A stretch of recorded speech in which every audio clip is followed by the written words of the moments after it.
Morning, everybody.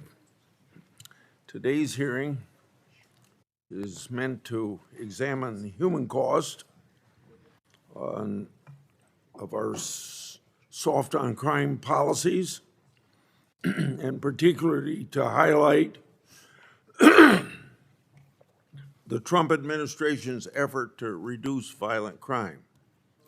It's been over a month since Trump administration took swift action to stop crime in our nation's capital. Those efforts resulted in a 53% reduction in murders, a 57% reduction in robberies, and a 75% reduction in carjackings. Now, my Democrat colleagues would surely welcome these reductions, but from some of their language, you wonder whether they do. There ought to be a breath of sigh relief from them that more families were spared the cost of crime, which are so often paid in lives lost, laughter silenced, and families left irreparably broken. Instead, they've spun an Orwellian tale defaming their political opponents as quote-unquote authoritarians, engaged in quote-unquote abuses of government and military power to target and punish dissent. That's the end of that quote. This self-serving narrative doesn't make America safer. It harms victims who plead for secure communities and the law enforcement officers targeted by radicals. Need I remind these self-declared defenders of the rule of law of the very laws that were abandoned for open borders years ago? Those foolish policies paroled over 6,000 people either on the FBI's terrorist screening center watch list or with criminal records into the United States, and the same 4 years lost track of over 2 million known gotaways. The act of, quote, upholding the rule of law, end of quote, is not a political exercise for an election season. It's the duty of government all over to protect and extends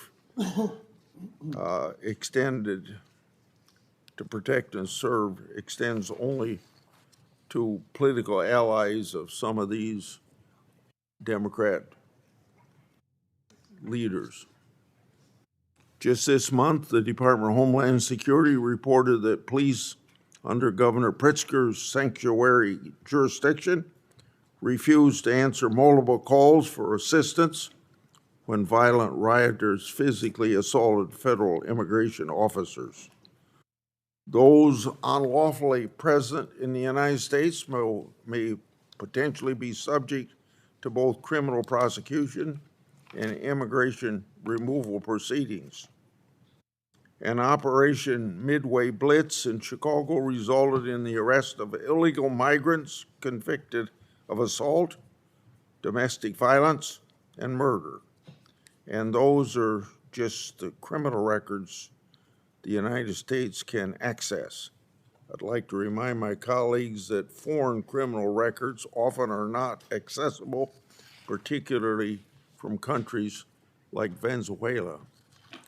We titled this hearing, quote, Blue City Chaos and Tragedy, end quote, because 18 of the top 20 most crime-ridden cities are controlled by Democrats preaching and implementing soft on crime policies. In fact, in 2022, the Heritage Foundation released a report finding a supermajority of high crime cities in red states are, quote, deep blue and ran by left-wing ideologues, end of quote.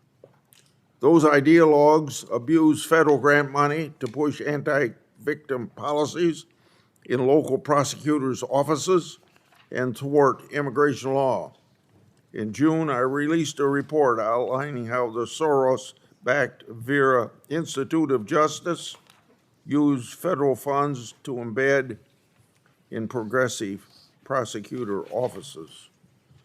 Those prosecutors declined to charge a repeat sexual predator, release violent criminals back into the community to reoffend, and investigated their political opponents. In Congress, good faith efforts by some Republicans to work collaborative on gun solutions through the bipartisan Safer Community Act quickly turned to political opportunism. Democrats abandoned their promise to adhere strictly to legislative text and authorize warrantless searches of any lawful gun owner who dared to transact a single gun sale from their home. Many suffered under Biden's administration's tortured reading of the law and executive overreach, but none more so than victims who lost their loved ones in violent crime. Many of those individuals welcome President Trump's effort to make their communities safer. To the National Guard and law enforcement officers working to make America safer, I think all of my colleagues would join me in saying thank you for your service. The left-leaning media has alleged the National Guard is bored. If anything, I think that's a sign of their presence is deterring violence. Before I turn to Ranking Member Durbin, I'm going to take a minute for a video that shows the human cost of self-on-crime policies. So please listen for 1 minute.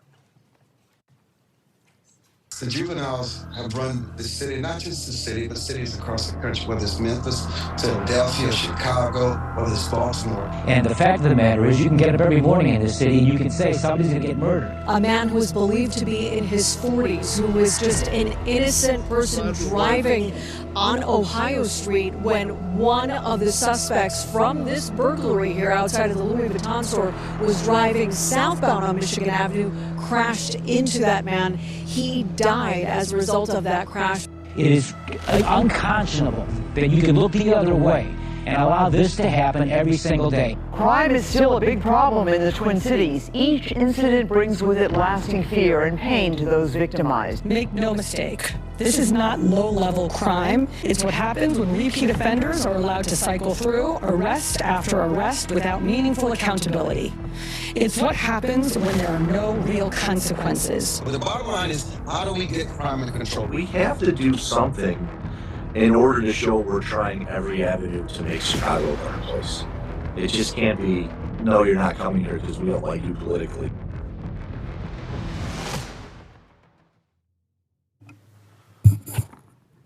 Mr. Chairman, I didn't think I'd see a video clip of former Illinois Governor Rod Blagojevich as part of your presentation. Convicted, serving time, received a pardon from President Trump. This is such a political hearing, and it shouldn't be.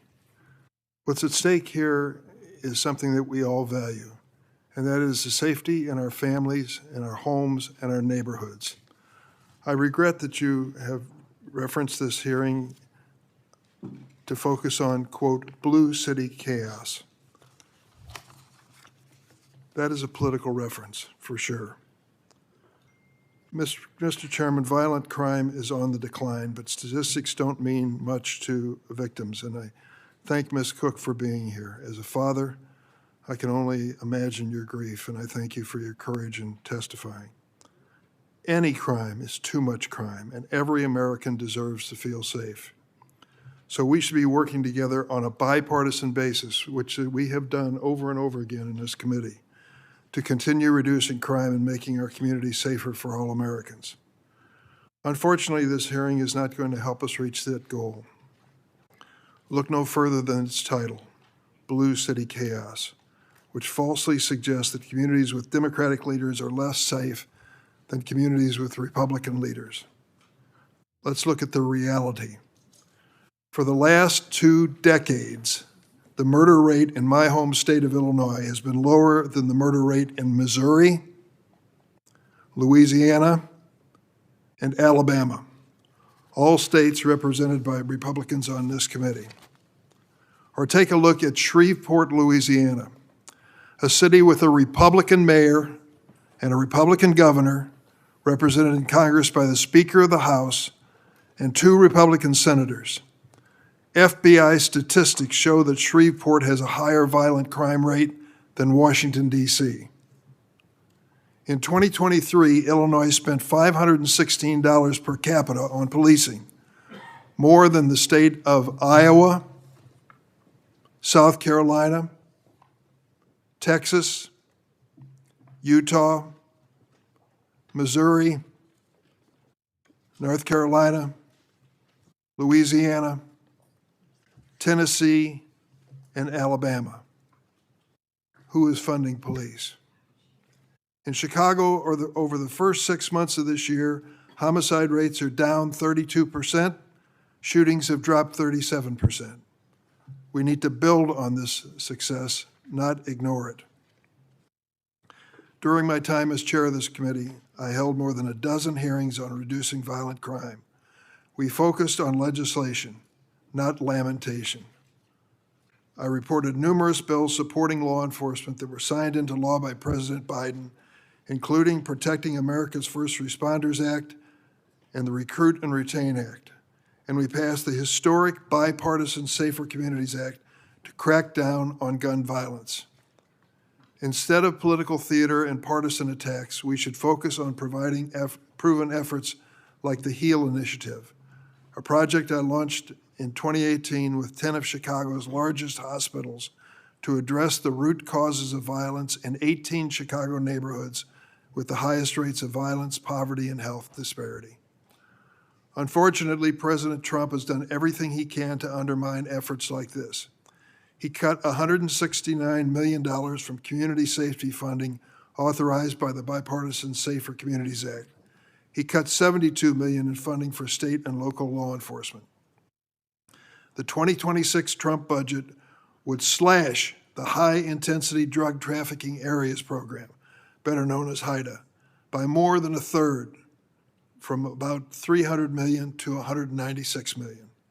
These HIDA cuts are strongly opposed by law enforcement, and the Trump White House itself conceded that HIDA is, quote, an effective and efficient use of taxpayers' money and an important tool in the nation's effort to stop drug trafficking and save American lives. While President Trump claims to be tough on crime, he granted full and unconditional pardon to nearly 1,600 January 6 rioters, including more than 600 charged with assaulting law enforcement. Here's the reality. President Trump isn't interested in reducing crime. He's interested in political posturing. 100 troops into the city of Chicago. Did you hear the announcement this morning by the Secretary of Defense?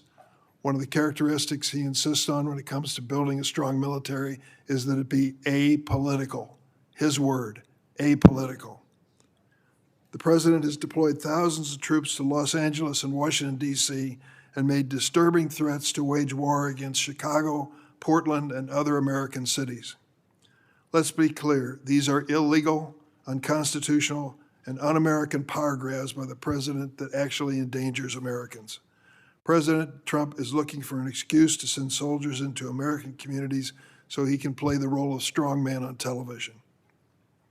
In Illinois, his misguided mass deportation is targeting communities, but it's not making them safer. Remember the litany that we heard over and over again about immigrants to this country? Rapists, murderers, terrorists, the criminally insane. Did you know that 70% of the immigrants detained so far by the president so far have no criminal conviction? None. The administration's main focus seems to be photo ops for social media, like these pictures from downtown Chicago of armed, masked men just happen to feature the Trump Tower in the background. And just yesterday, we learned the Department of Homeland Security requested the deployment of 100 military personnel to Illinois over the objections of the governor. Simply put, despite what the Secretary of Defense said at Quantico this morning, the president's use of the military to police American streets is political theater, staged for his MAGA supporters, not effective law enforcement aimed at making communities safer. Meanwhile, thousands of FBI, DEA, and ATF agents, as well as thousands of service members across this country, have been diverted from critical missions to carry out the president's immigration agenda. Not surprisingly, federal drug prosecutions this year have dropped to the lowest in decades. So to parade the military in these cities, we are diverting talent and skill away from federal drug prosecutions. Does that make America safe? We need to support law enforcement and policies that improve and not erode trust between them and our communities. As a ranking member of the Senate Judiciary Committee, I will not sit idly by while this president tramples the Constitution. And I will use every tool at my disposal to reduce crime and protect our communities in a lawful way that promotes lasting change. I yield. Yeah, I want to take a minute to say something to emphasize what I said, and I'll give you a minute if you want to react to what I say. Can you put the microphone? Democrats missed a key data point when they assert that the most violent cities are in red states. Almost all of those cities are run by Democrat mayors. Axio reports that of the 20 cities with more than 100,000 residents and the highest murder rate, 19 have a Democrat mayor. President Trump is willing to work with these mayors, but they keep turning down the offer for help despite the fact that President Trump's efforts are working in places like D.C. and Memphis. Without objection, I'd like to enter into the record press releases from DEA and the Marshals Service detailing these successes. Do you have anything you want to say? No. Okay. Then I'll introduce the three witnesses from our panel, and Ranking Member Durbin will introduce his. Then we'll swear in the group and take their testimony. First is Mrs. Forlesia Cook. Ms. Cook is a D.C. local. Her life was turned upside down on April 23, 2017, when her grandson Marty was shot, killed. He was a hardworking 22-year-old man who left the house that day for a date. Marty never returned home. He was shot 7 times. Thank you for appearing, Mrs. Cook. Now we have Detective Gregg Pemberton. Detective Pemberton worked at the Metropolitan Police Department here in Washington, D.C. He's head of the D.C. Police Union. As head of the union, Detective Pemberton represents over 3,000 women and men of the Metropolitan Police Department. Detective Pemberton brings his firsthand experience battling crime to Washington, D.C. to discuss current policies. Thank you. Finally, we have Tennessee's State Senator Brent Taylor. Senator Taylor hails from Tennessee's 31st District, which covers a portion of the city of Memphis and its surrounding suburbs. Since being elected to office in 2023, Senator Taylor has been known for being tough on crime. Senator Taylor knows well the impact that progressive soft on crime policies have on cities. I'm grateful for his leadership in his home state to combat these policies. Senator Durbin.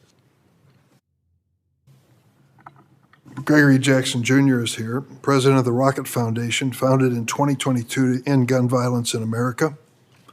A gun violence survivor himself, he previously served as deputy director of the White House Office of Gun Violence Prevention and special assistant to President Biden. He's also served as executive director of the Community Justice Action Fund, which advances policies to address gun violence. Thanks for being here, Mr. Jackson. Yeah. And we also welcome Major General William Enyart, a retired member of the U.S. Air Force and Army National Guard. His nearly 36-year military career, including active duty service in the Air Force, 30 years in the Army National Guard, His service culminated as Adjutant General of the Illinois National Guard, commanding both the Air and Army National Guard from 2007 to 2012. He previously served as Brigadier General and Deputy Commanding General of the Illinois Army National Guard. Thank you, Major Enyart, for being here today. Now I ask if you'll stand, please. Do you swear that the testimony you're about to give before this committee will be the truth, the whole truth, and nothing but the truth, so help you God? Yeah. Let the record reflect that all the witnesses answered in the affirmative. Mrs. Cook, we'll start out with you. And sometimes make sure you push the red button. Yeah.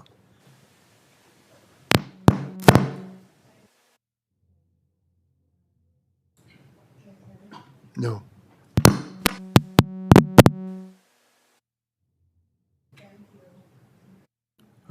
Is the red button on? It is. Perhaps you could. Can.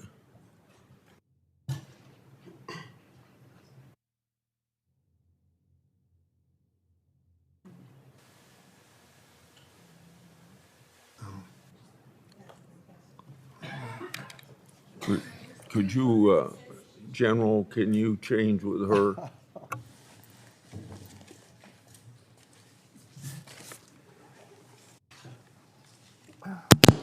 Sorry.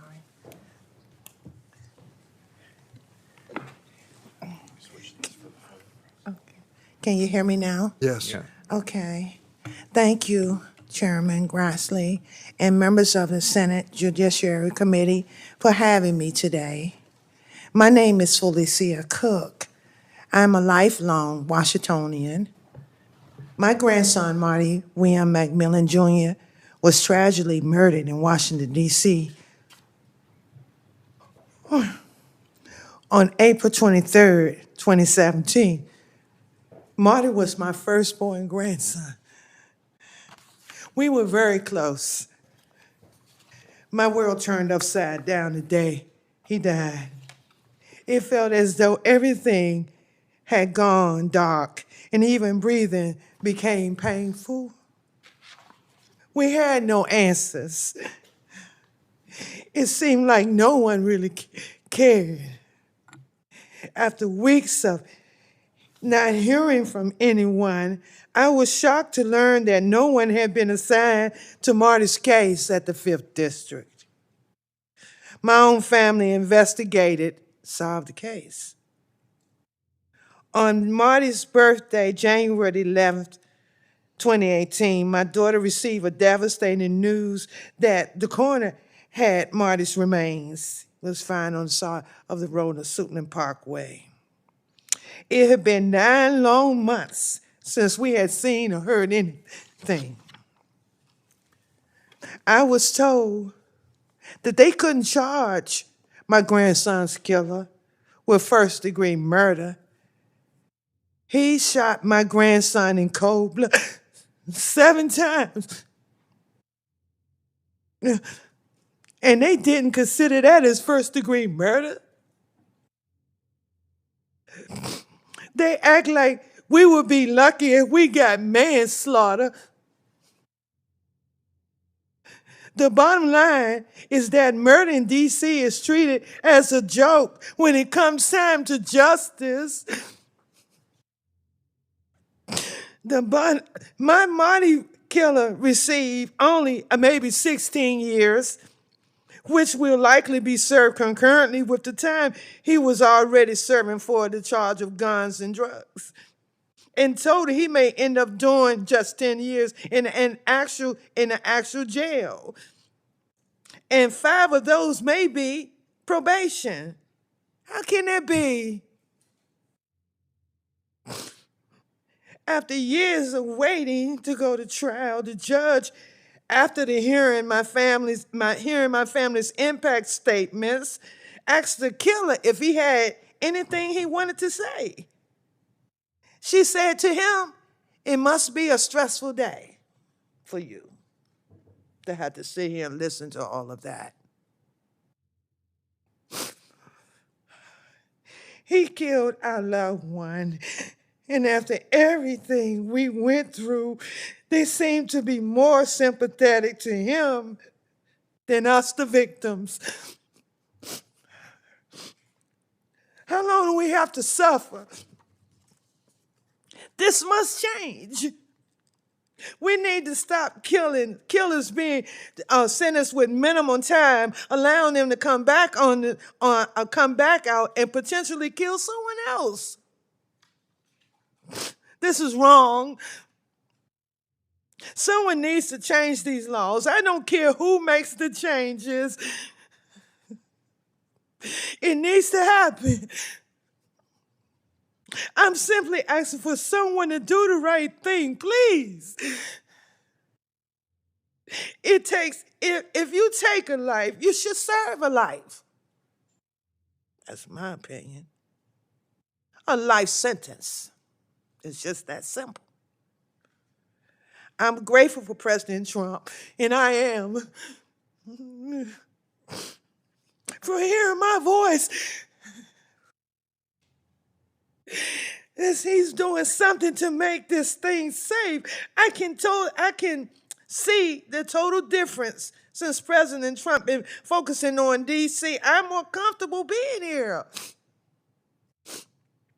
I feel safer here. I know others do too. I do. Thank you for listening. And it took this administration to address and have me heard, allow me to be heard. I appreciate thanking and everyone that took the time to hear me, because no one heard me before. I did rallies and marches. I stood in the Department of Justice. I went to see Mayor Bowser. I asked him to help. And my family did not get justice, and nobody heard me until now. Thank you, President Trump. Thank you. Oh, I'm sorry. My microphone on. General, you probably have to change places so you can be heard.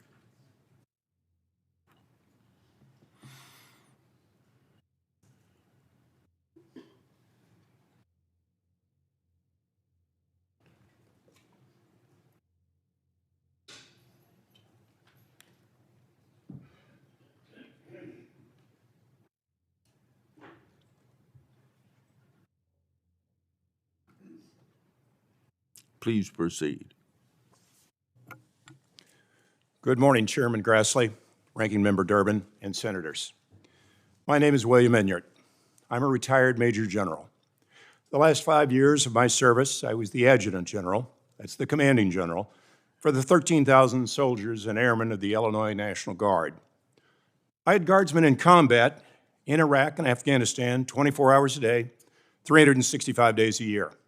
We had the largest combat deployment since World War II. I served nearly 36 years in the military. I come from a proud family of veterans. My father, brother, and I served a total of nearly 64 years. We each served as enlisted members. I was commissioned an officer in 1982. After military retirement, I was elected to Congress, where I served on the House Armed Services Committee. I recite these facts so that you understand that I have experience at the enlisted, officer, general officer, and policymaker level. This experience forms the basis of what I will tell you today. I'm here to talk with you about appropriate uses of the National Guard. The National Guard has a proud history of service to our nation, from pre-Revolutionary War days to the World Wars to today's conflicts. The National Guard is the best trained military reserve force in the world. There were times during the Iraq War that the Army National Guard provided more than half of our combat power in Iraq. We train in military skills, not police skills, to provide part-time soldiers for our nation's defense. Our other equally important role is as a trained and ready force for the governors. In our state role, we deploy to assist in disaster recovery. We deployed to New Orleans for Hurricane Katrina, to Illinois for Mississippi River floods, to St. Louis for tornadoes, the Nevada Air National Guard for forest fires, to name but a few. You've heard what we are. Here's what we're not. We're not trained as police officers. Our soldiers may receive a couple of hours a year in civil disturbance training. We do not receive the months and years of training required to become qualified police officers. We're not trained to perform arrests, to perform traffic stops, to perform investigations, to follow up on crime tips. The calls to mobilize the Guard fail to understand this, nor do they understand the costs to mobilize the Guard. There's the cost to the taxpayer. The number I've heard for Los Angeles is $120 million for 4,000 guardsmen for 60 days. That's a high price tag for a stopgap measure. How many police officers could have been hired, trained, and put on the streets for $120 million? There's the cost to the Department of Defense and to FEMA. Every dollar spent on a misguided use is a dollar that can't be spent on training or equipping these soldiers, that can't be spent on their real mission. A dollar that isn't there for disaster response when the next hurricane hits New Orleans or the next tornado levels St. Louis. And there's the hidden costs to the soldiers and their families. These are part-time soldiers. They have jobs at home. They have educations they are missing. They have families who rely on them, employers who rely on them. Let me speak to you from a guardsman's heart. Sunday, my pastor at the Presbyterian Church in Belleville, Illinois, spoke about trust. He was speaking to the trust between God and man. Let me speak to you of a soldier's trust. A soldier trusts fellow soldiers. They trust their leadership. They trust the political leadership of this country to send them on missions, whether wartime or peacetime, that make sense. Missions that don't waste their time or lives, that don't waste their sacrifices. A soldier's family trusts that their sacrifices, their loss of that soldier for a day, a week, a month, maybe forever, isn't a waste. Employers trust that Guardsman's mission is necessary, that it's important, that it protects our nation. Communities trust that our soldiers serve our nation, defend justice and democracy. Trust that a soldier's mission is to protect them, not police them. To misuse our troops, whether guard or active duty, is to breach those bonds of trust. When these soldiers are doing what they signed up for, defending our great nation, or helping their neighbors recover from a natural disaster, they don't mind sacrificing wages, missing a child's birthday, losing months away from school. But when they're bagging trash in Washington, D.C., they lose trust. Worse, their employers and families lose trust. It took a generation for the Guard to recover from the stain of Guardsmen shooting and killing college students at Kent State. We're one trigger pull away from another such tragedy. Don't let it happen. National Guard forces are for a real emergency, not a Band-Aid for long-standing problems that need a long-term solution. Thank you.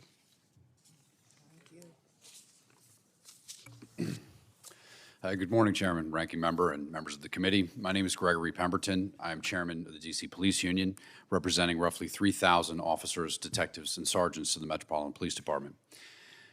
I have served this city for more than 20 years. Let me be direct. Major cities across the United States are in crisis. Crime is out of control, and police departments are dangerously understaffed. This did not happen by accident. It is the result of radical laws and rhetoric that began in Washington, D.C., the City Council stripped away officer rights, restricted proven tools, and openly celebrated defunding. The results speak for themselves. In 2020, the MPD had 3,798 sworn members. Today, we are under 3,200, the lowest in half a century, leaving us with more than 800 vacancies for the position of sworn officer. Since 2020, more than 1,600 officers have left, nearly 40% of those through resignations. These aren't retirements, these are cops walking away. The impact on public safety has been devastating. Between 2020 and 2023, homicides surged, carjackings doubled, robberies spiked, and entire neighborhoods became unsafe. Those officers who remain are working unsustainable hours, more than 1.8 million hours of overtime in 2024 alone, costing taxpayers over $130 million and burning out the force that remains. And this is not unique to Washington, D.C. Across the country, city councils and legislatures followed the same path, passing laws that hamstring police, erode morale, and expose officers to personal liability even when they do their jobs properly. The message to police was clear: you will not be supported, and the result has been predictable. Cities from New York to Chicago to Seattle are seeing record attrition, recruitment collapse, and crime that has left entire neighborhoods living in fear. This is a national problem with national consequences. This summer, the crisis reached such extremes that the President of the United States stepped in, federalizing the MPD. Alongside this action, hundreds of federal law enforcement agents were surged into the city, and the National Guard was deployed to reinforce local efforts. Their presence was immediately effective in deterring crime and stabilizing neighborhoods that had been plagued by violence. Within just 1 week of this deployment, carjackings were down 83%, robberies down 46%, violent crime down 22%, and there were 0 homicides during those 7 days, something nearly unheard of in the nation's capital. The union supports the recognition of the problem, but federal intervention cannot be permanent. The solution is not federalizing local police, it's restoring staffing, repealing failed laws, and giving officers the support they need to succeed. That is why we also support the Clean DC Act. It begins the process of undoing harmful legislation, restoring balance, and rebuilding MPD's strength.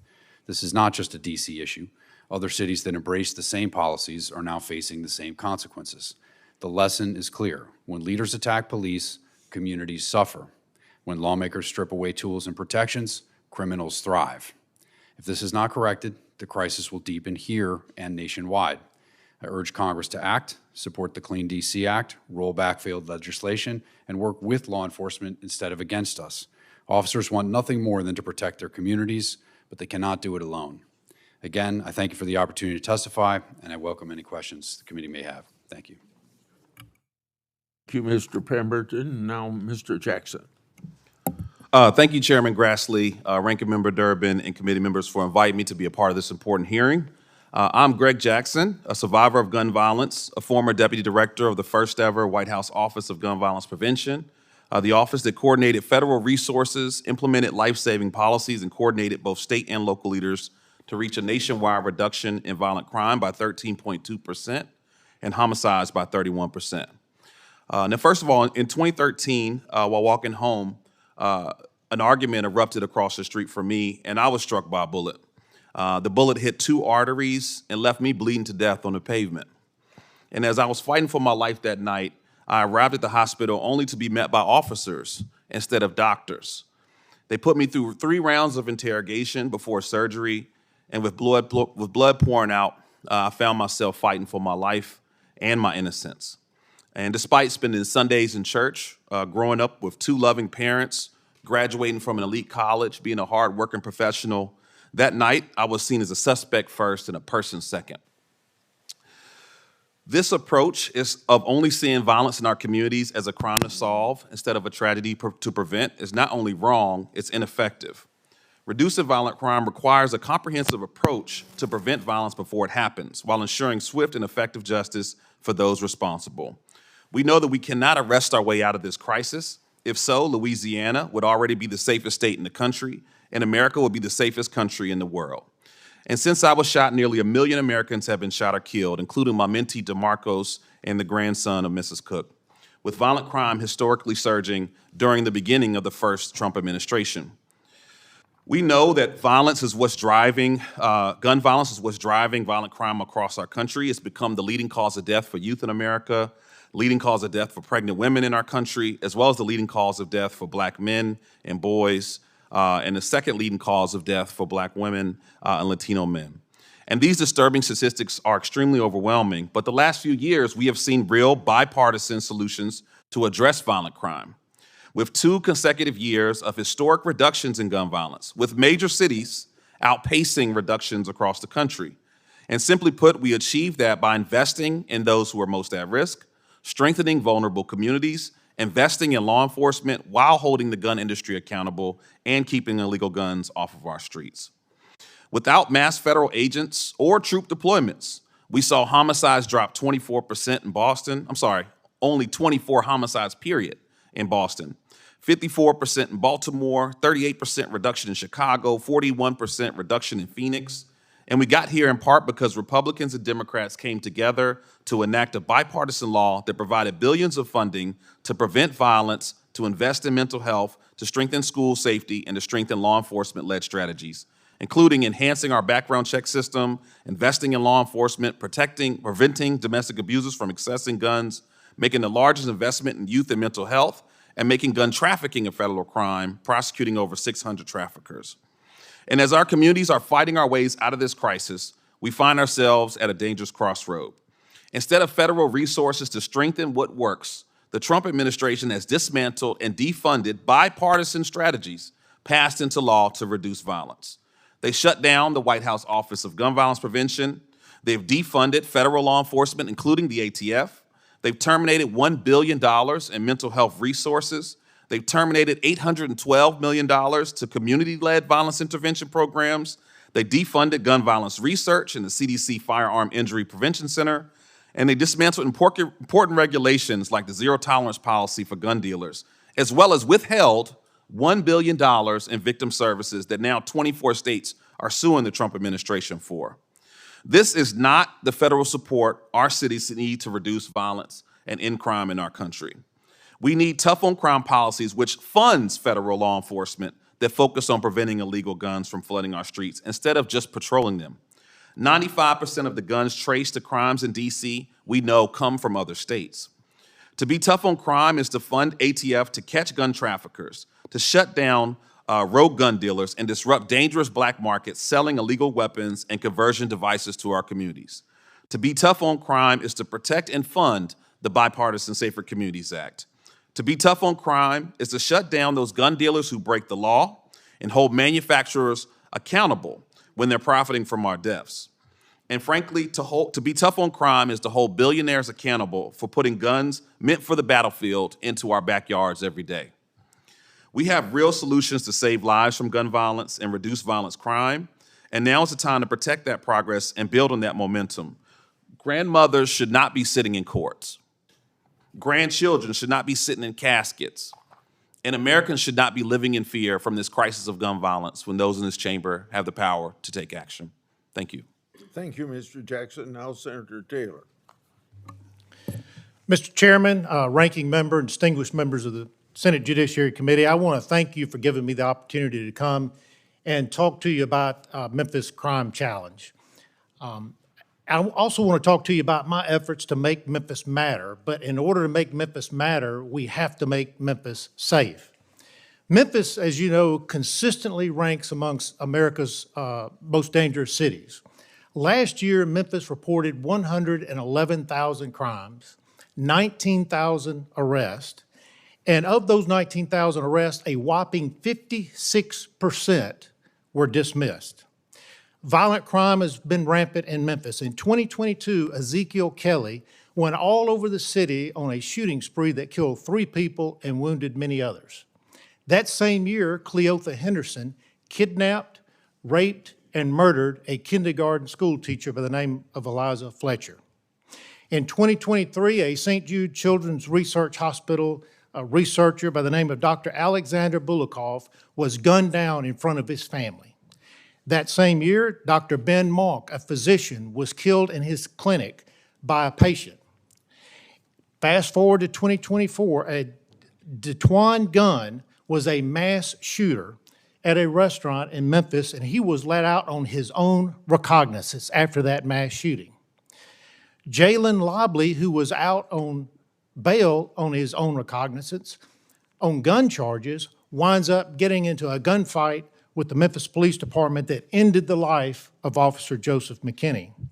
In fact, crime is so bad in Memphis that last year, Shelby County, the county that Memphis is in, experienced the largest decrease in population of any county in the entire country. And unless we do something, Memphis will hollow out its middle class, and all that will be left are the extremely poor who can't afford to leave and the extremely wealthy who can afford private security to stay. The root of this crisis, in my view, lies in part with our Soros-backed DA, Steve Mulroy. He was elected in 2022, and he started implementing policies like a proposed diversion program for felons caught in possession of a firearm. He also does not oppose parole for first-degree murderers who are in prison trying to get out. These type of policies undermine justice in Memphis.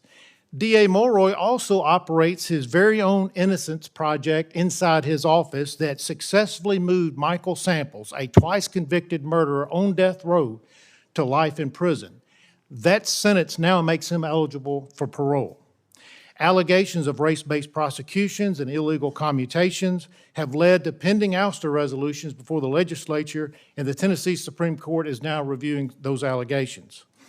A recent report shows that our restorative justice scheming district attorney is partnering with progressive nonprofits that encourage failed policies like decarceration and cashless bail, and they then manipulate the data into thinking that the public somehow thinks that they're safe because of these failed policies.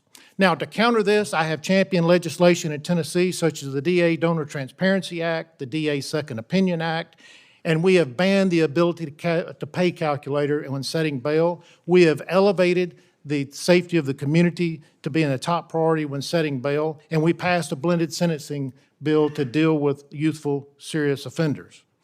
I even had to pass a law that prohibits the Memphis City Council from banning routine traffic stops, an absolutely insane policy that was backed and supported by our DA. Now, federal and state efforts are working. Earlier this year, Senator Blackburn and I sat in a briefing with the FBI where they outlined Operation Viper, where they've identified 100 gangs, street gangs in Memphis. And that operation led to 500 arrests and have secured over 100 federal indictments. Just this one operation alone has reduced certain violent crimes by 25%. And I remain confident that President Trump's recently announced Memphis Safe Task Force, which includes over a dozen federal agencies, also includes the Tennessee National Guard, that they will succeed in doing the hard work necessary to infiltrate the gangs and arrest routine criminals. However, the DA remains the weak link in this operation. For those who are arrested that have to be prosecuted in state court, he remains that weak link. And to make sure that the Memphis Safe Task Force is successful, I will be sponsoring legislation in our next session that will require public certification of any cases that are reduced or not prosecuted because of from these initiatives. To maximize these efforts, I would encourage this Senate to swiftly confirm Mike Donovan as our U.S. Attorney for Western District of Tennessee, because his proven tough on crime leadership will help with prosecutions in Memphis and ensure that criminals have the consequences that are not getting under our state DA. Lastly, I would recommend the Department of Justice enter into consent decrees that will require the Shelby County District Attorney and our justice system to enforce tough on crime policies so that Memphians can maintain the right to live in their home, to travel about our city that they love, and enjoy their property. To make Memphis matter, Mr. Chairman, we have to make Memphis safe. But let's also make Memphis a model of how this Congress can turn around great American cities. Thank you, Mr. Chairman. Thank you, Senator Taylor. Now we'll have 5-minute rounds. Mr. Pemberton, I'm going to start with you.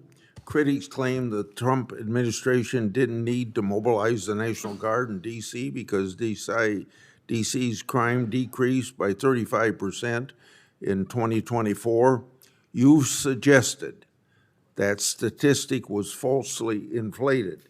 In the House Oversight Committee, D.C. Chairman Mendelson said that you're lying.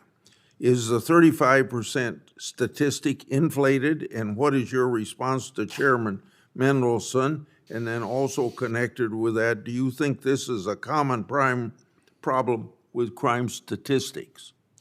Yeah, thank you for that question, Chairman. What's interesting is when Chairman Mendelson referred to me as a liar in that congressional testimony, there was public information about, one, the Internal Affairs Division at the Metropolitan Police Department had publicly announced that they were investigating command staff officials for manipulating crime data. The accusation was that they were going into police databases, changing felonies to misdemeanors to keep crime numbers down. Second of all, at that time, the House Oversight Committee had also announced that they had launched an investigation into the manipulation of crime data as well. And in their public notice of that, it stated that they had a whistleblower within the department that confirmed this pattern of practice. And thirdly, the Department of Justice, through the U.S. Attorney's Office in D.C., had also announced that they were investigating whether or not there were violations of the criminal code in the manipulation of crime data. So to suggest that my allegations that crime data is manipulated was somehow a lie, I believe that's belied by the facts that were already in evidence. So unfortunately, I think the irony is lost on Mr. Mendelson. But your question is, do I believe that crime data was inflated? Yes, I think that the police department, through its initial reporting, our members report to us quite often, albeit anecdotal, but I will tell you that it's ubiquitous. That when officers respond to the scene of a crime and they're investigating what they believe is a felony, that inevitably some management official will contact them either by arriving on the scene or by phone and direct them or sometimes even order them to take a report for lesser offenses, typically misdemeanors, to keep those crime stats down. In addition to that, there's obviously, as I mentioned, a number of investigations into the command staff for their manipulation of data. So yes, I think that the reporting that crime went down 35% in 2024 and then another 25% in the first 6 months of 2025, I don't think that those numbers are accurate at all, Mr. Chairman.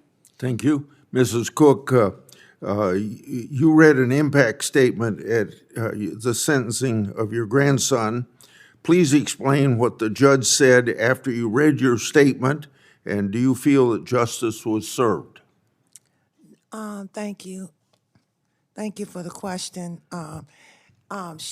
We read our impact statement. So let me tell you, Marty was so loving my family. We had at least 30 impact statements. And after we read them, she said to us, "Thank you for your impact statements." She looks over at the, I say killer. She looks over at him and she says, "Is there anything you'd like to say?" His attorney stood up and said some things, but she says to him, when she asks him, "Is there anything he'd like to say?" "I know you had a stressful day after listening to all of that. Is there anything you'd like to say?" No, we did not receive justice. He was given consecutively or concurrently with the time that he was charged with guns and drugs, 10 years. Okay, so concurrently, so he had already did 4. So now how many years does that mean? That he get 5 years probation or on parole? So how many years does he actually do in jail? This is a heinous murder that he committed. He shot my grandson 7 times. He left the room and my grandson moaned. He went back in there and shot him more. Thank you, Mrs. Cook. Thank you. Senator Taylor, many on the left have pushed for further gun regulation to combat violent crime. We're seeing on these soft on crime cities. What are your thoughts about gun ownership? In your opinion, are more regulations needed to keep our communities safe? Thank you, Mr. Chairman. What I would say is that we need to remember the purpose of the Second Amendment was not about what kind of guns we can have, it was about what kind of government we can have. And what citizens in Memphis are fearful of are the guns that are on the streets by people that shouldn't have them. If you take, for example, Mr. Chairman, this picture here, this is a group of young men in a convenience store posing with long guns and handguns so that they can have a picture for social media. It's these type of pictures that I want to try to stress, because they don't have these guns because we don't have enough regulations. They have these guns because they don't follow the law. And we can pass all the gun laws you want, but criminals are criminals by nature. And we've had that problem since Cain slew Abel with a rock. And we don't need to continue to put restrictions on law-abiding citizens who just simply want to protect themselves in their homes. Thank you, Mr. Chairman. Thank you, Senator Taylor. Now, Senator Durbin. Thank you, Mr. Chairman. Mr. Pemberton, the 3,000 officers in your union, is that correct? Yes, Senator, that's correct. Were you involved at all in January 6th, the insurrection that took place in the Capitol? I was not there that day. I was at work that day monitoring the situation, but no, I was not present. Did you get a chance to either talk to any of your officers who were here or to see any videos where your officers were assaulted? Of course, yeah, dozens of our officers were injured, and we've spoken with all of them, yes. Do you characterize their experience as a peaceful protest? No, there was definitely a riot that day, yes, sir, and officers were injured. So what was your reaction when President Donald Trump gave a full and unconditional pardon to 1,500 individuals who had been prosecuted for violence against police officers? Well, it's frustrating to see that, but what I point to is since that day, since January 7th, 2021 through today, we've had 1,537 officers injured where someone has assaulted a police officer, and 95% of those cases have been no-papered by the U.S. Attorney's Office. So, yes, it's frustrating to have officers who are assaulted, but the vast majority of those people that assaulted officers that day were arrested and charged, and many of them convicted. I'm asking about the full and unconditional pardon by the president. Your reaction to that? My reaction is that it's more frustrating to have suspects who assault police officers who are arrested by cops and have that case no-papered by a U.S. Attorney's Office than it is to have people who are convicted of crimes and spend years in jail and later be pardoned. I guess I don't follow you. You're saying that since there were assaults aside from January 6th that were not prosecuted, you felt more strongly about that than the pardon of the president of 1,500 people who violently assaulted police officers? What I'm saying, Senator, is more than 1,500 officers have been assaulted by people since that day, and nothing has happened to those suspects. Would you put them in at least the same level of outrage, assaults on your officers, whether in the Capitol January 6th or afterwards? I don't think anybody should ever be assaulting officers, and if they do, they should be prosecuted to the fullest extent of the law. And should they be full and unconditionally pardoned? My frustration, Senator, is that no one seems to care about police officers who were assaulted after that day or before that day. It seems like people only care about police officers who were assaulted on that day in the calendar. Police officers are assaulted all the time, and no one seems to care about it, and that's our frustration. Well, I'm certainly not in that category, and I don't think most people are, but let me tell you something else. I spent a better part of my life in this building, and the U.S. Capitol building, and I think you feel as I do. It is a cathedral to democracy and should be respected. And the people that broke down the windows, came in and beat up on your police officers are despicable. And to give them a full and unconditional pardon to me and call them peaceful protesters is not conducive to saying they're sympathetic to the police and their mission. I just happen to feel that way. Mr. Jackson, you worked on a lot of projects involving state and local government as well, didn't you? Yes, sir. What was your experience in the previous administration? Well, we knew that our local communities needed support. Whether we sat down with leaders in Memphis or Birmingham or Phoenix or Atlanta, the biggest request was how do we keep more guns from getting into our streets?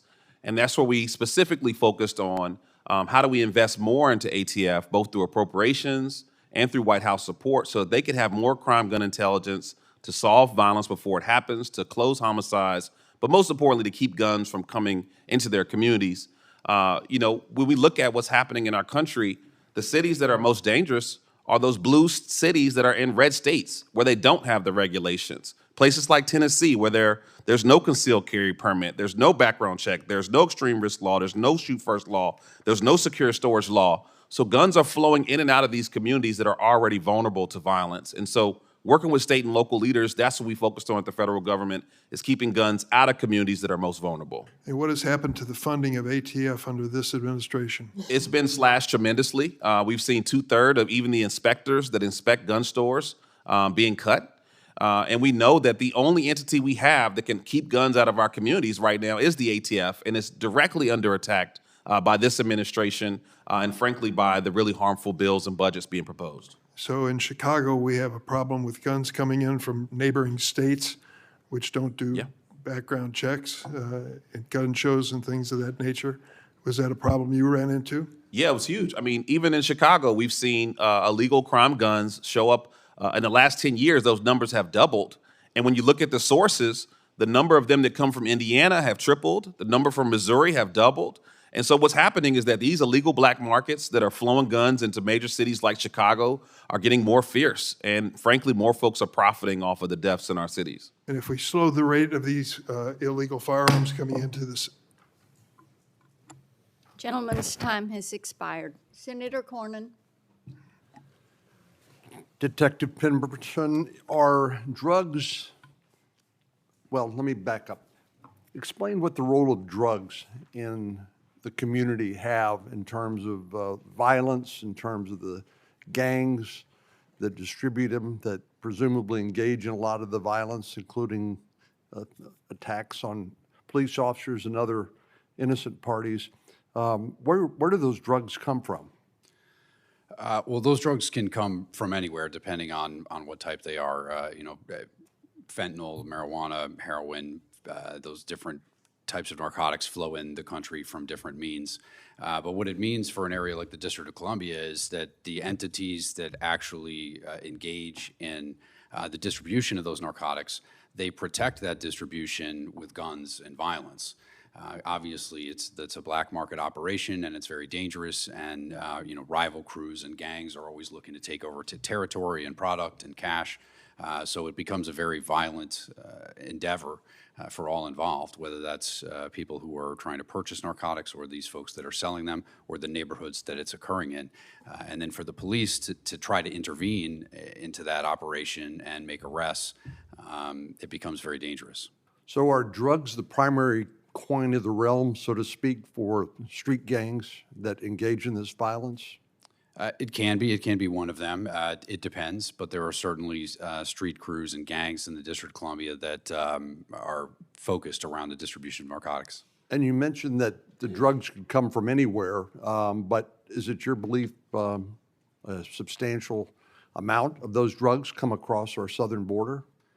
I believe that's true. It's a little bit outside of my purview, but that's my understanding from the limited information. And then once they make their way into the United States, then the street gangs are the distribution network that take over to distribute those to the ultimate consumer, so to speak. Once they hit an urban area like the District of Columbia, yes. And so are you familiar with the fact that there have been several or a number of notorious attacks against immigration and customs enforcement officials? They're law officers, are they not? That's correct, yes. And are you familiar with the fact there have been attacks against those ICE officers? I have seen that, yes. We've had 4 of them in Texas alone, including a recent attack that actually ended up killing some of the detainees, presumably the people that were the shooters was trying to protect from the ICE detention and deportation proceedings. And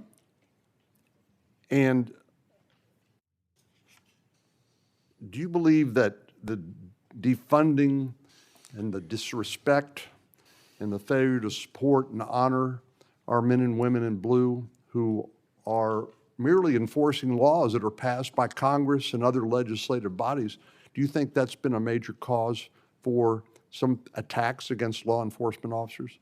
Absolutely. The rhetoric that began in 2020 about defunding the police and eliminating the police, reducing the size and scope, responsibility of police departments, replacing them with behavioral health specialists, violence interrupters, social workers, all of that nonsense was not only rhetoric, but it was also codified in law and policy. And a lot of agencies, particularly in major urban areas, are still dealing with that. Here in the District of Columbia, we have an authorized sworn strength of 4,000 sworn members. We currently have 3,180. We have more than 800 vacancies for the position of police officer. All of that can be traced back to that policy and that rhetoric. So yes, it has made this situation very unsafe and unstable. Senator Taylor, I believe there was a comment that there were only 24 deaths in Boston during some given period of time. I'm struck by the way that people speak about the reduction in crime. We're grateful for that always, but the idea that there were only a certain number of deaths or assaults or robberies or carjackings or the like, it seems to me misses the point. Isn't the point to have as close to zero as we can possibly have? In other words, is there ever a tolerable level of violence that's acceptable in your community in Tennessee or anywhere else, in your opinion? No, and I remind my Soros-backed DA all the time that drowning in 10 feet of water feels just like drowning in 7 feet of water. We've got to get crime down as low as we possibly can and get it manageable. And that's where this Memphis Safe Task Force will have a huge benefit, because we'll be able to bring crime down to match the decreased numbers of police officers that we have, so that when they leave, we can maintain that crime level as low as possible, but it's got to be manageable. Thank you. Time's expired. Senator Blumenthal, you're recognized. Thank you, Madam Chair. Thank you all for being here today. Mr. Jackson, there are a lot of areas where we have differences and where there is controversy. But there are programs that we know actually work and where investments produce results. And that's why I am so disappointed, in fact angry, that there have been cuts in programs, $500 million in grants cut to nonprofits that provide essential federal support for a whole slew of programs that actually fight crime in our streets and neighborhoods. I've seen them in Connecticut. They stop gun violence, the drive-by shootings, the kids who now substitute guns for fists.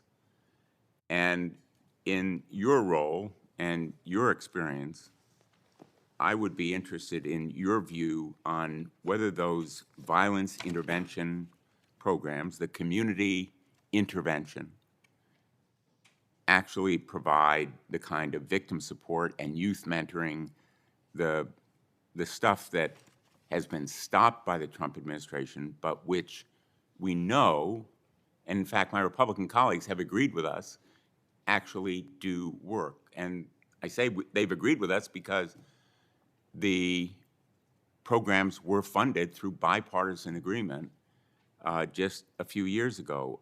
The administration got $2 million from the Alliance of Concerned Men, an organization founded by formerly incarcerated men that seeks to break cycles of violence by reaching out and mentoring. They cut $2 million in funding for the Circle of Brotherhood, an organization of community violence intervention. I'm not saying every one of these is the gold standard, but there are programs that work. And if you throw all of them out, you forego, in my view, a real opportunity to fight crime. And that's not even counting the burn grant funding cuts that go to police. If the administration is serious about crime, it ought to be increasing those grants to local police, not cutting them. What are your views? Well, you know, there have been countless research done on violence intervention and victim service organizations, and we've seen that they've had tremendous success to reduce violence by upwards of 50%. And frankly, these organizations across the country are also applauded by the community. Mr. Pemberton called them nonsense. But we had at the White House, we brought the top 10 chiefs of the top 10 major cities in the country and the top sheriffs across the country, and every one of them applauded community members and nonprofits that are supporting families that suffer loss, like Mrs. Cook, that are working with those who are most at risk to prevent violence before it happens. And frankly, they're seeing results. In all of our communities where violence intervention ecosystems are strongest, we are seeing the strongest reductions. And I'll tell you, there's not one police chief or sheriff in this country that I know will stand up and say that we don't want the community support and partnership to keep our community safer. I think anybody, and all of us, or quite a few of us, have been involved in law enforcement. You know you can't do it effectively without resources. And Senator Durbin was asking you about the cuts in funding for AT and F. I worked with AT and F when I was U.S. Attorney. They're among the underappreciated of our law enforcement agencies. Some of the others get a lot of attention, a lot of publicity, a lot of glamour, but we're talking about trafficking and smuggling and guns particularly. Tell me what resource cuts have meant to AT&F. Look, we've seen tremendous resource cuts. I think some of the most devastating is the cut to inspectors that can make sure we're cracking down on gun dealers that we know are violating the law. We know that ATF was huge. We were able to shut down 350 websites that were selling Glock switches. We were able to shut down 400 gun stores that were violating the law. We prosecuted over 600 gun traffickers that were bringing guns into vulnerable communities like Memphis, like Birmingham, and those provided real results of keeping guns off our streets. And if you don't think that's important, then just listen to the testimony of Kash Patel, who bragged about how many guns they were able to get off their streets. They know that the way we make our communities safer is keeping guns out of our communities, and the ATF is our strongest tool to do so. Thank you very much. Thanks, Madam Chair. Mr. Pemberton, your name was called. Would you like to respond? Yes, Mr. Jackson mentioned violence interrupters and the efficacy, but here in the District of Columbia, there's almost no evidence of any efficacy of these violence interrupters. And as a matter of fact, one of our city council members has been indicted for accepting bribes from a violence interruption organization, and I can name at least a half a dozen suspects who have been arrested for murder, gun charges, drug charges, other violence charges, who have been paid by violence interruption organizations. This violence interruption in the District of Columbia is a grift, and it is a way for tax dollars to get funneled into the hands of criminals. We shouldn't be spending a dime on violence interruption in the District of Columbia. There is absolutely zero proof that it works or that it has any level of efficacy whatsoever. Well, I might just say I can't speak to the District of Columbia. Thank you, Mr. Pemberton. Before I turn to Senator Schmidt, I want to encourage those that are worried about grant cuts to take a look at what the Biden administration actually spent the money on. It was hundreds of thousands of dollars to prove, and I quote from them, gender-affirming medical care, end quote. Over $500,000 on a podcast series, blog, and academic conference preparation. And the list of this goes on and on. I'd like to enter into the record Chairman Grassley's staff report exposing the disastrous consequences of the Biden Department of Justice grants to the Soros-backed Vera Institute, and they used taxpayer funds to gain access to progressive prosecutors just like Memphis DA, who ran on a platform of cashless bail and increasing the age of accountability for crimes. Without objection, I'll enter into the record. Senator Schmidt, you're recognized. Thank you. 5 minutes. Thank you, Madam Chair. Mr. Pemberton, I thank you for your service. I just want to ask you, could you just walk through, because the numbers don't lie. In the District of Columbia, there's been a reduction of 53% in homicides, 57% in robberies, 75% in carjackings. What lessons can be learned sort of at scale in D.C. and places like Kansas City, for example, that has a high crime rate and a sort of a apologist mayor and a prosecutor that doesn't want to prosecute violent criminals? That's an excellent point. And what our organization has been shouting for the past 5 years, since I mentioned that the rhetoric and the policy changed back in 2020, is that you need to have the proper number of police officers, and they need to be able to have the tools and resources to go out into these communities and do their job professionally, responsibly, constitutionally.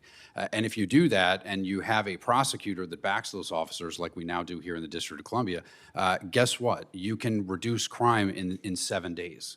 That's what we saw in the District of Columbia. We saw federal agents surge in. We saw the National Guard taking posts in these neighborhoods, and we saw a prosecutor who took all of our arrests seriously. And within the first week, there was a remarkable night and day difference. And a morale boost, I'm sure, for your officers too, right? When there's actually a police presence and prosecutions. Thank you. Absolutely. I also want to, Mr. Jackson, you're listed as the former Deputy Director of the White House Office of Gun Violence Prevention, but you previously served as the Executive Director of the Community Justice Action Fund and now serve as the organization's Executive Advisor. Is that correct? Yes, sir. Okay. And you were the Executive Director until 2023, is that right? Yes, sir. Okay. I want to just read some past statements from the Community Justice Action Fund. I'm just going to refer to as CJAF. In 2019, an op-ed, CJAF founder and another senior advisor stated the following, quote, "It is this critical moment.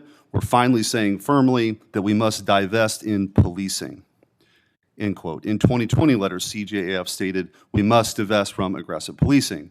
further stated public health approaches must be prioritized over policing to end gun violence, and that a, quote, an anti-racist approach must always be a part of policymaking and advocacy on gun violence prevention. We all know what happened. Those were statements in 2019 and 2020. We all know what happened in the summer of love of 2020, where you had record high violent crime rates, including gun crimes, and gutted police departments. Does CJAF still support divesting and defunding policing? Community justice supports the public health approach to gun violence and recognizes that law enforcement is an important part of that ecosystem. And I will note, as Deputy Director, we invested $42 billion into public safety, made some of the largest investments in law enforcement in American history. And this administration and this Republican leadership is actually proposing and making the largest defunding of law enforcement in American history to date. But you don't deny that the organization said that we must divest in policing. I can't speak to an op-ed before I was there. Okay. So. Okay. In 2019, CJAF also said that every legislator that openly calls for mass deportations is enabling a mass radicalization of white individuals that are now emboldened to commit murder. Does CJAF stand by that statement? I can't speak to that statement. Do you believe that? Can you reframe this? Sure. That any legislator that openly calls for mass deportations is enabling a, quote, mass radicalization of white individuals that are now emboldened to commit murder. I can't stand with a statement I didn't write, and I don't quite understand. But do you agree with that? I don't quite understand what you're I just read you a statement. I'm asking you, do you agree with that statement or not? No, I don't agree with that statement. Thank you. CJAF also identified ICE as pushing a white nationalist agenda. Quote, this white nationalist agenda is used by the deportation force of ICE and CBP to lock up black and brown immigrants across the country. It lives through the courts and police departments that lock up and kill black and brown bodies. Does CJAF stand by that statement? I can't speak to that. Do you believe that that's true? What is your reference to this? This is a quote. This is a CJAF identified in that same letter that I referenced earlier in 2020 that effectively ICE was a white nationalist organization that was trying to lock up and kill black and brown bodies. Well, again, I can't speak to something that was written before. Do you believe that? Again, I can't speak to that statement. So you agree with that or you don't agree with that statement? Do you think ICE's mission is white nationalist in nature and its intention is to kill black and brown people? No. Okay. It condemned calling for deportations. I'm out of time. I just would point out that this organization that you're advisor of is part of the Tides Network, which is directly affiliated with George Soros and has gotten funding from USAID. So if you want to understand why people are so committed to making sure USAID doesn't fund these radical organizations, some of these statements are exhibits A, B, C, D through Z. Thank you, Madam Chair. Senator Booker, you're recognized. So I've been in the Senate now over 12 years. I've just never seen a hearing like this on a committee that has a track record for working together. Blue City chaos and tragedy, how the Trump administration is addressing human costs of soft crime policies. Dear God, we continue in this nation to deepen partisan divide and to undermine the truth that we share common cause, common purpose, and even common sense. In a bipartisan way, we have worked year after year to invest in the resources that keep our communities safe. And now I'm sitting in a hearing that somehow wants to pit red against blue as if they're not Republicans and Democrats that live in every county and every state. And all of us want the same thing, which is lower crime in our communities. I may be the person in this committee that has made a decision in my life about 25, 30 years ago to move into a very high crime neighborhood. I have friends that have died by gun violence. Mentees of mine have died by gun violence. And I'm telling you right now, pitting us against each other in this false fight narrative that we don't share that common urgency and can't find common ground. This committee right now is having a hearing that is not about finding common ground and working to find solutions, but driving a false divide based upon a false pretext that somehow places that vote for one party over another are more dangerous, and that's just not true. The murder rate, this is truth data, the murder rate in states that voted for Donald Trump have actually exceeded the murder rate in the states that voted for Kamala Harris in every year since from 2000 to 2023. Over the course of this century, the average murder rate in Trump voting states is 50% higher than in Harris voting states. Do we really want to talk about crime in that manner? Since 2000, the top 10 murder rate states have been dominated and reliably places that have voted for Republicans. The red state murder rate was 33% higher than the blue state murder rate in 2021 and 2022. 2022 was the 23rd consecutive year that murder-plagued states that voted for the president in this past election have higher rates. 8 out of 10 states that had the highest murder rate in 2022 voted for. I could go on and on and on. This is not constructive to the work we have to do. Anybody who's had the tragedy of losing people they love don't care about our partisan fights. They care about us finding solutions. And we have done that on this committee before. Donald Trump signed the First Step Act into law. Joe Biden increased COPS grants higher than any other president in the modern era. I am so exhausted by hearings like this that are far more about posturing to our political divide than trying to create common ground. Let me tell you about common ground. I've worked with some of my colleagues across the aisle to do things like surge funding. Last Congress, me and Republican colleagues on this committee introduced legislation that would establish more resources for law enforcement agencies to hire, retain, and train detectives to deal with what is a national problem, which is homicide clearance rates. There are evidence-based strategies that will keep us safer. A hearing about blue states and red states is a fiction that is being driven in this country, that somehow we have this tribalistic fight that is causing our problems, and that's not it. In fact, that is the problem. That we in this country have not understood that we belong to each other, that we share common ground, that we have common values, and that there are strategies that we could be pursuing as opposed to fighting each other. The kind of partisanship that's toxic in this nation is what we saw in the president's first act. To take criminals who beat police officers, criminals who beat them so savagely, people like Brian Sicknick died, and then to pardon those police officers for particularly partisan reasons. That's unjustifiable and something that should bring us all together. The pretext for this hearing is a farce. It's belied by the evidence, it's belied by common sense, and doesn't get this committee back to the work that I've seen done constructively in Congress after Congress, despite who's president and who's in the majority. We in this committee have done the work together to make our country safer. We are seeing crime going down, but that's little satisfaction to people who have seen their families victimized by crime. We have work to do, but this ain't it. I recognize myself for 5 minutes, and Ms. Cook, we are sorry for your loss.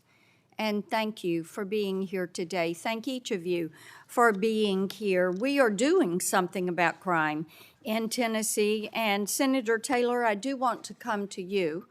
We had phase 1 in Memphis this summer with the FBI and Operation Viper that was very successful, 500 plus arrests, over 100 federal indictments, and you have mentioned the Soros-funded DA that has been a stumbling block, as well as the juvenile court system that has been a stumbling block to addressing the crime situation. Now, phase 2 is in place, and this is the combination of the federal agencies, a dozen agencies, plus state resources with Tennessee Highway Patrol, Tennessee Bureau of Investigation, and the National Guard. I want you to talk for a moment about the impact that federal resourcing has had and how it helps Memphis. They are 500 police officers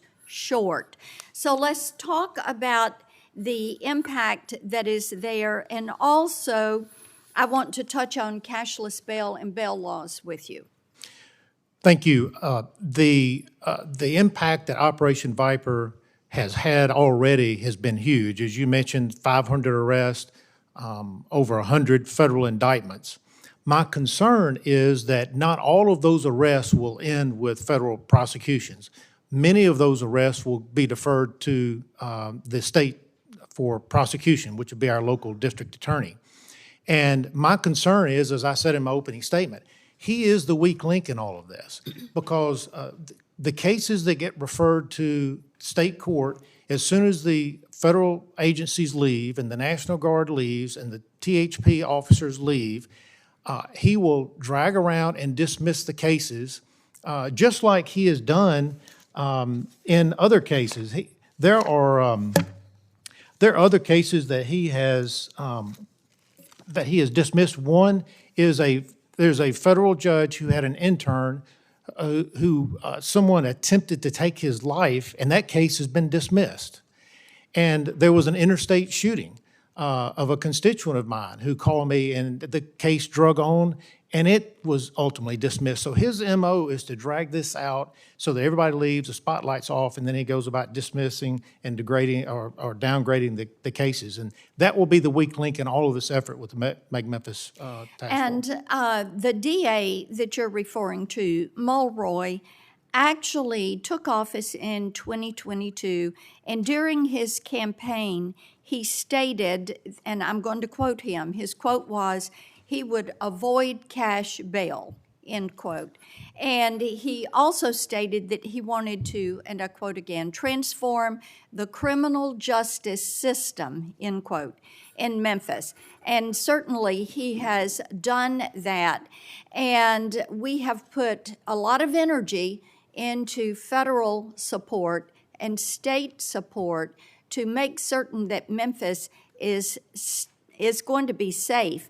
But it appears what we have is social justice activists who are trying to impede that progress. Is that accurate? That is accurate. And he has a merry band of restorative justice schemers that are going about trying to make Memphis look like a Mad Max movie, except the cars and the music aren't as good. Let me come to you for just a moment on cargo theft. Senator Klobuchar and I are working on legislation, and it is the Cargo Security Innovation Act. Now, we know Memphis is America's distribution center. With the Port of Memphis, all 5 Class A railroads, FedEx, and I-40 that goes from the East Coast to the West Coast. And this status as a logistics hub has drawn these cartels and gangs and organized crime rings to Memphis, and they're attacking our supply chains. And I want you to speak for just a moment about cargo theft in the area and why it's important to Memphis. Right, thank you. As you mentioned, cargo theft is incredibly important to Memphis. We are the home of FedEx. All those railroads that you mentioned come through here. We have the Mississippi River. We have the world's, the second largest cargo airport in the world is in Memphis. So we have the 4 R's, river, roads, railway, and runway.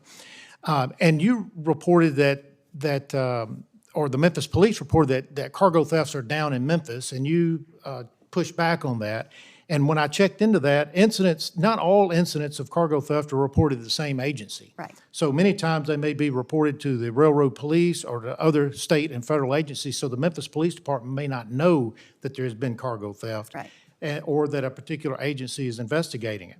But what's happening now is the railroad companies are having to take actions themselves. One railroad company, they moved their intermodal yard to a nearby county so they don't have to stop in Memphis. The railroads are now coordinating their time through the switches so that they don't have to stop in Memphis.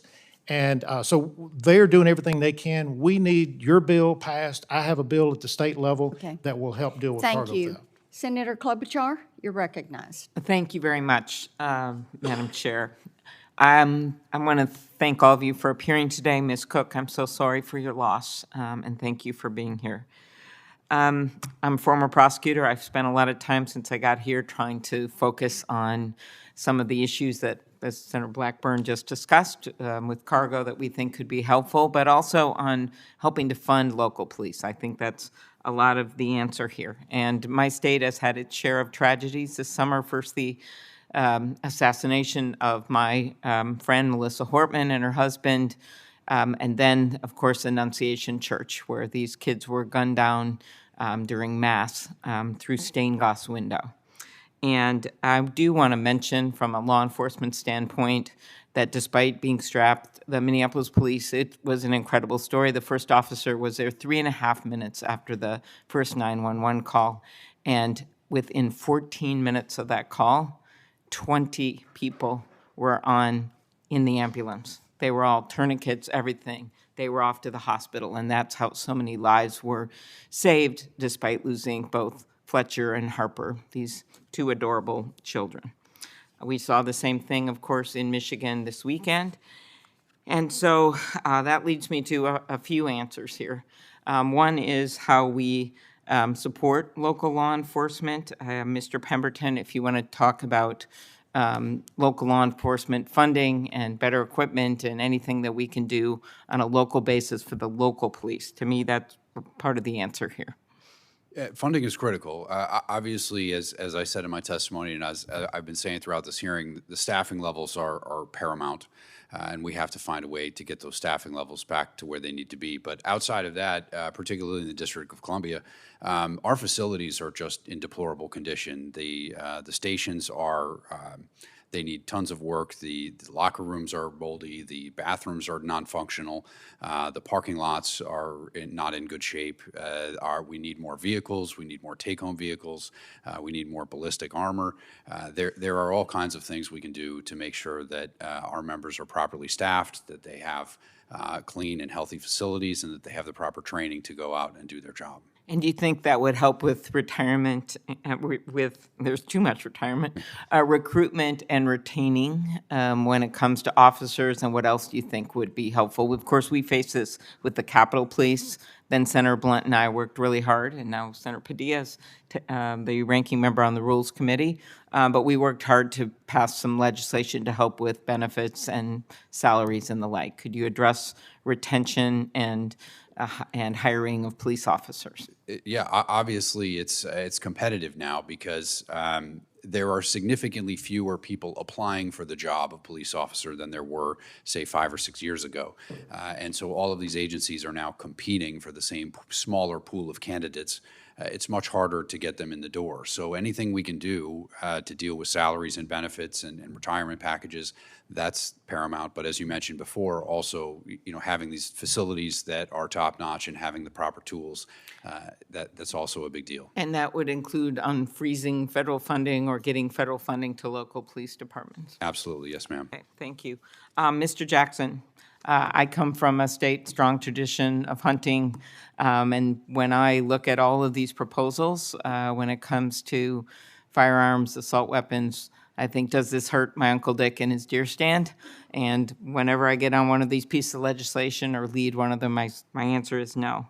I had a discussion last week with Director Patel about assault weapon bans and what we could do. Could you talk a little bit about that and not our discussion, but just if it could be, one of the things I raised to him, I'm in favor of assault weapon ban. I'm in favor of more background checks. I think there's a number of things we could do here when it comes to these assault weapons getting in the hands of people that shouldn't have them. One first step would be to get the age up to 21. Both in Uvalde and Buffalo, the shooters got their guns the minute they turned 18. And that 21 age is the same age that already applies to purchasing handguns from federally licensed dealers. Talk about that and how that could be helpful as some kind of I don't want to use the word compromise when we're dealing with little kids being gunned down in a church and 12-year-olds trying to protect 6-year-olds. But talk about that as one solution in addition to, of course, background checks, assault weapon ban in general. Yeah, I think that's a really important step to make sure we keep guns out of the hands of our youth. One of the witnesses earlier showed a picture of young men with firearms in Tennessee, and there's no minimum age to purchase there. And that's a big issue. And so we can't just demonize some youth and celebrate others for buying guns at such a young age, recognizing that gun violence is the #1 cause of death and youth in our country. And I also will say, even before we go there, there's a lot more low-hanging fruit. We can crack down on machine gun conversion devices and Glock switches, all of which we know is fueling the deaths that we're seeing across the country. And this Trump administration has already, through the Department of Justice, pulled back on just implementing laws and actually enforcing laws to keep machine gun conversion devices out of their hands. And so I think we can at least focus on enforcing the laws on their books to start to keep guns out of the hands of those in crisis while we look for more solutions for our youth. Thank you, Mr. Jackson. Thank you, Senator Klobuchar. And Senator Britt, you're recognized. Thank you, Madam Chairman. I appreciate all of you being here today to discuss this important topic. Look, let's be clear. The problem that we're facing today was created by blue cities, was created by plans coming from the other side of the aisle, whether it's cashless bail policies, downgrading classifications of whole categories of crimes, undermining rights and protections afforded by law enforcement officers like we saw in D.C. in 2022, which Detective Pemberton, I want to talk to you about that, or creating systems to ensure that pretrial releases of even the most violent offenders, like what happened in Memphis, were done. So when we're looking at this, I take issue with what the ranking member had to say. He specifically pointed out Alabama. Truth be told, 8% of our population in Birmingham and Montgomery accounts for 40% of our crime. Both of those cities have been run by Democratic mayors, and in particular in Birmingham for the last 50 years. The mayor has been a Democrat. So we can't pick and choose here and pretend like that is a whole state problem. We're talking about specific areas, and we want to keep these people safe. Here's the deal. Why can't we all agree that, Mrs. Cook, your grandson never deserved to die? Your grandson should still be with us today. And we need to utilize every tool in our toolbox to make sure that that is the reality for another grandmother somewhere in D.C. or wherever across this country. And you said today that when you told your story that no one heard you. You said you showed up in the mayor's office. You said that you led movements and you tried to gather people to bring attention to this. You asked for answers, and for months and months and months and months, nobody would give you any. Nobody felt like that your grandson was worthy of finding who killed him and shooting him, what you said, 7 times, and holding them accountable. You said today, for the very first time, you feel heard. Can you talk to me about what it means with President Trump placing emphasis on keeping our communities safe, what it means to someone like you who has lost someone, your very firstborn grandson, so near and dear to your heart? Yes, I can. Hello. Yes, I can, and thank you for that. As I said, I'm a Washingtonian. I'm 69 years old. I grew up in Washington. I know it well. I went to school there, so I know crime in our city. And I know that the laws and the legislators and a lot of things need to be changed to combat it. If we don't send the killer a message, then they're going to keep killing. If you're only going to give me a slap on the wrist and you're going to let me out, then when I got that vacation, 3 hots in a cot for a little while, got some rest, I come back out and I do the same thing. I have not learned. There's no reform in there. And when it comes time to my grandson, and I'm living with that, and he only gets maybe 10 years, he shot my grandson, not 7 times, sweetie, 8. And then he took his body and threw it on the side of Suitland Parkway. And we had to look for my grandson. When we got back bones. It took us 9 months to find his remains, and we had to find his remains. We had to solve the case. We had to do the investigation. D.C. has had money to be able to do things like this until now. When someone is standing up and talking about it, then we want to raise our heads and say we want to do something. Something could have been done a long time ago. Thank you. Thank you for raising your voice. I appreciate it. Detective Pemberton, you obviously are well aware of DC's 2022 Comprehensive Policing and Justice Reform Act and the impact it had on the MPD. I am proud to have voted to repeal this law in the past, and I was really proud to recently have co-sponsored Senator Cruz's bill to repeal it. The passage of that law is one of the many things that I think members of the DC City Council have taken to demonstrate their lack of concern for public safety and general unseriousness about the issues in front of us. Look, I'm sure you're going to have an opportunity to talk more about that law, which I look forward to hearing, and if not, I'll follow up with some written questions. But from your experience, when you have elected leaders that undermine law enforcement, that don't seem to be standing shoulder to shoulder with law enforcement, that seem to be not having their back, can you tell me what that does on morale and what it does for recruitment and retention of law enforcement officers? Yes, ma'am, and I can. It is absolutely unquantifiably the worst piece of public safety legislation that I have ever seen, and I can tell you exactly what it did. It took us from nearly 4,000 police officers to 3,200 police officers in 5 years. We went from 30,000 arrests per year to 15,000 arrests per year. It created liabilities for police officers for administrative, civil, and criminal penalties, even when they do their job properly, and we have seen that enacted on them. And it also, additionally, it made it so it's impossible to hold criminals accountable, even when they're convicted of violent crimes. It has absolutely destroyed the police department in ways that I certainly don't have time to get into, but it is absolutely the most important piece of legislation to our members and to the nation's capital. Thank you, and thank you for your service.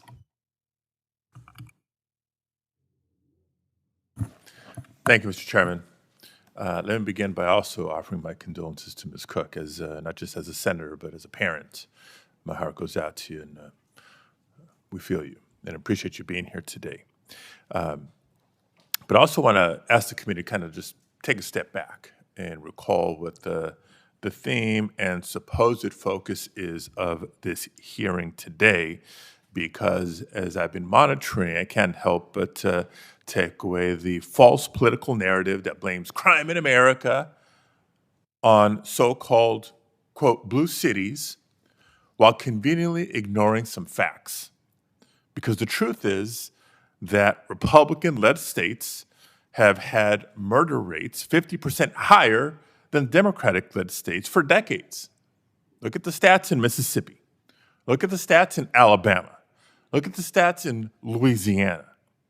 Yet we don't hear President Trump calling for the deployment of National Guard troops or the Marines or any federal agents into Jackson or Baton Rouge.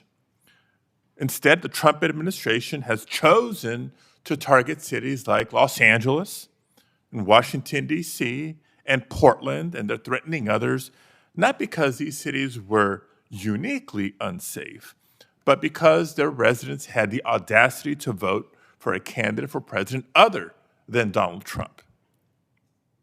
Now, in my home state of California, I can cite example after example of how we've invested at the state and local level, not just in police, yes, that's important, but also in crime prevention strategies, community-based policing strategies, mental health programs, gun safety initiatives. And those investments work when taken together. Los Angeles saw a 27% drop in homicides thanks to these strategies. That's what real smart public safety efforts look like. But by contrast, let's look again at what we've done here at the federal level. The Republican majority in Congress has supported cutting funding for the ATF by $400 million. Cutting funding, not augmenting ATF resources. They've rescinded over $1 billion in mental health and school safety funding, and even shut down the White House Office of Gun Violence Prevention. And at the same time, they've weakened background checks and effectively legalized machine guns by allowing certain weapons to bypass federal bans. Meanwhile, they're diverting resources away from counterterrorism and child exploitation cases and efforts to combat drug trafficking. And this committee has a responsibility to call out these facts. And as members of this committee, we must also defend the Constitution against executive overreach. Deploying federal troops and masked agents into American cities without lawful basis is not just a policy disagreement. It's a fundamental threat to democratic norms and the separation of powers between states and the federal government. My first question, General Enyart, as someone who commanded the Illinois National Guard, how do you view the danger of using Guard units or even active duty service members in cities like Los Angeles and Portland and Washington, D.C. for local law enforcement efforts? Thank you. Excuse me. Thank you, Senator. Well, as a commander of National Guard forces, former commander of National Guard forces, you need to understand that National Guard forces are not trained law enforcement officers. We may have a few police officers in our ranks who just happen to be cops in civilian life, but the vast majority of National Guardsmen are, and for that matter, the active duty forces, are not police officers. And MP units are trained in military response, military law, not civilian law enforcement. So it is a hazard. Given that, what risk do we face if the executive branch normalizes or the Republican majority in Congress allows the executive branch to normalize unilateral use of troops in American cities? Well, there's clearly going to be a disconnect between American citizenry and the American military. The American military is designed to protect us from foreign enemies. It is not designed, it's designed to protect us, not to police our streets. That's what civilian law enforcement's for, and there are plenty of federal law enforcement agencies that can provide that response. Thank you. And one last question. I know my time is running out quickly here. Having learned from this experience in Los Angeles, which was clearly the test case for this administration, I have a concern about our national readiness. From a readiness standpoint, what does it mean when military resources are diverted from national defense and disaster response to conduct police civilian activities? Every dollar that you take away from or that you spend on a misuse of military force is a dollar that you don't have available for national defense, a dollar you don't have available to respond to the next Hurricane Katrina in New Orleans, or the next Mississippi River flood, or the next tornado in St. Louis. So it's spending resources that need to be allocated to where they're properly allocated, and that's to the defense of our great nation and to recovery from national disasters. Thank you. And just a final comment in closing. That's you pointed out some key examples from a Guards member perspective, separate and apart from the Department of Defense, right? When Marines were deployed into Los Angeles, it took those Marines away from other critical missions imperative for our national security. So it's not just local communities, whether they're feeling safer or not, but whether we as a nation are more secure or not. Thank you, Mr. Chairman. Thank you, Mr. Chairman. You know, it's clear from this hearing the Democrat talking points have come out. Both Senator Padilla and Senator Booker spent a great deal of time talking about, quote, red states. There's a reason they were talking about red states, because unfortunately most red states have blue cities, and that's where the crime is. If you want to look at in 2023, the large cities with the most homicides per 100,000 people, number 1 was New Orleans, Louisiana. Number 2 was Memphis, Tennessee. Number 3 was St. Louis City. Number 4 was Baltimore City. Number 5 was Washington, D.C. Democrat crime policies kill people. Soros DAs who let murderers out of jail kill people. When you don't prosecute violent criminals, innocent victims die. Right here in Washington, D.C., in 2012, murders in D.C. totaled fewer than 100. By 2023, murders had nearly tripled, 274 lives taken in a single year. These are the real-world consequences of Democrat crime policies that let murderers go.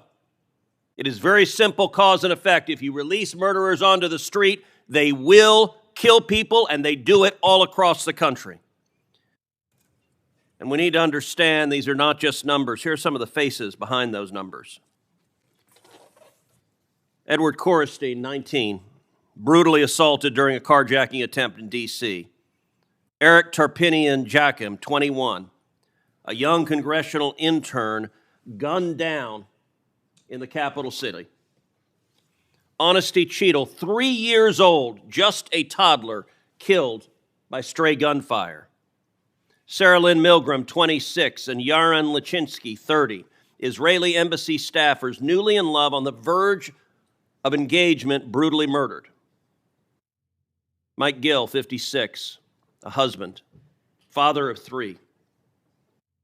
Former Trump administration official shot in cold blood during a D.C. carjacking rampage. These aren't just names. These are sons and daughters, husbands and wives, parents and grandchildren. Mrs. Cook, thank you for being here. Thank you for sharing the unbelievable pain and loss that you have endured through the loss of your grandson. I'm sorry that happened. Your grandson should have been protected. The city should have protected your grandson. He should still be alive. And tragically, this pattern keeps on happening. Now, Senator Booker also said we should have bipartisan agreement. I think that's a great idea. We should have bipartisan agreement. How about we all come together and say, let's stop murders? How about we all come together and say, let's stop rape? How about we all come together and say, let's stop attacking pedophiles?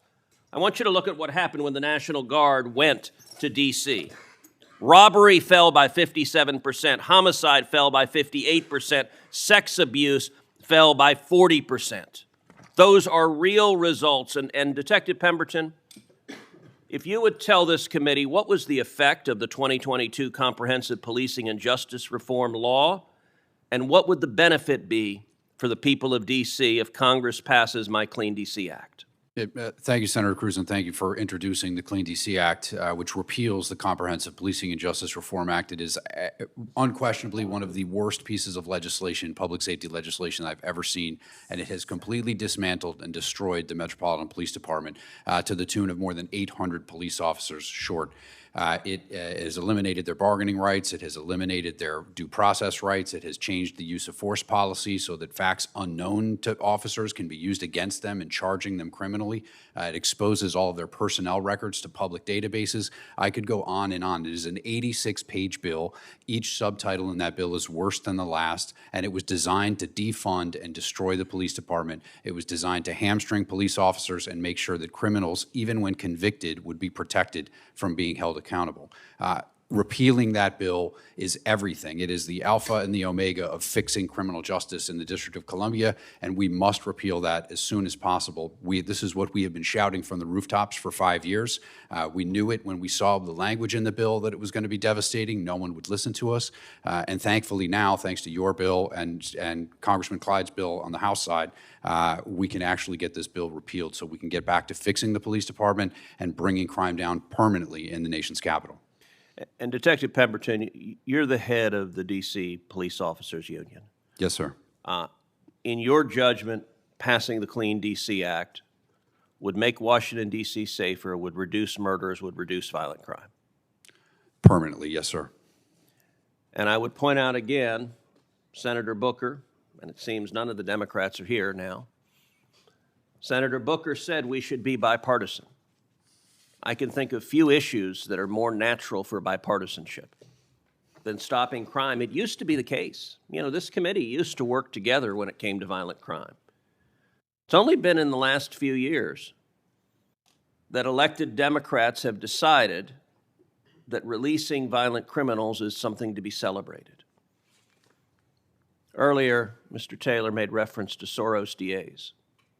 George Soros has spent millions of dollars electing DAs all over the country who turn around and let violent criminals go. The Democrat Party unleashed the crazy with the Abolish the Police movement. And the Abolish the Police movement wasn't just in the abstract. Cities all across the country slash funding for police. Minneapolis slashed the funding for police. The NYPD cut its funding over $1 billion. Sadly, Austin, Texas cut the funding for its police $150 million. When you take police off the streets, people die. There's a direct cause and effect, but there are two ways to abolish the police. One is going after the police themselves, which Democrats have decided that is their party position. But the second way you abolish the police is you put in place Soros DAs who just won't charge anyone.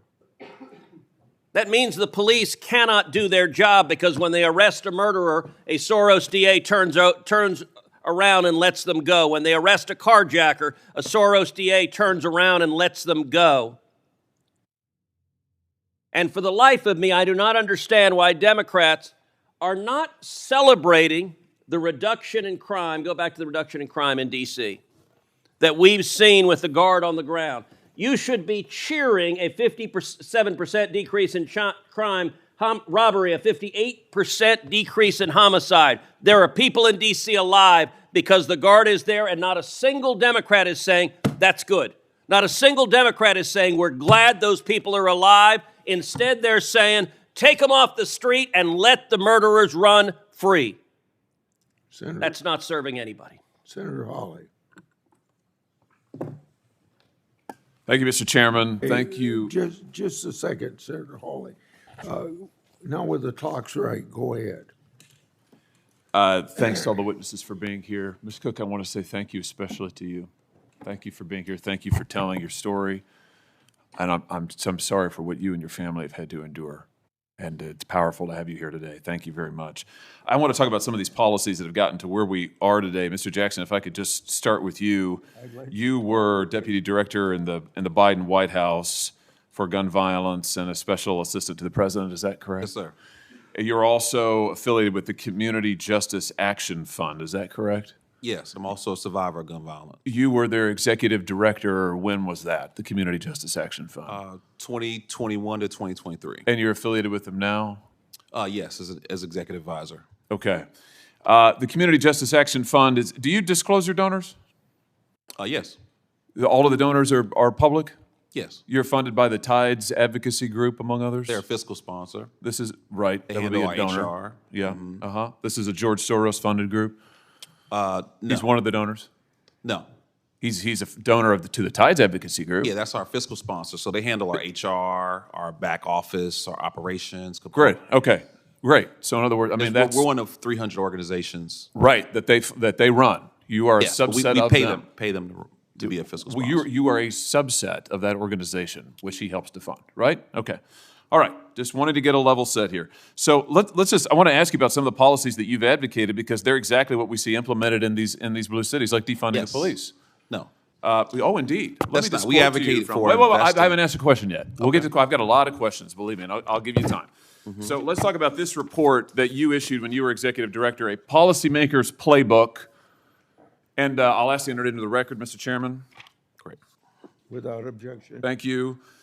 In this report, you advocate, and I quote now, defunding the police because the long-term goal is fundamentally to reimagine how the state serves its citizens in the project of public safety. You go on to say police departments traumatize residents through a destructive cycle of racist over-policing, and the answer is not to add any more money to police budgets. Talk to me about, I mean, why is it that denying policing to the most vulnerable communities is a solution? I know that's what the blue cities are doing, but why is that a good idea?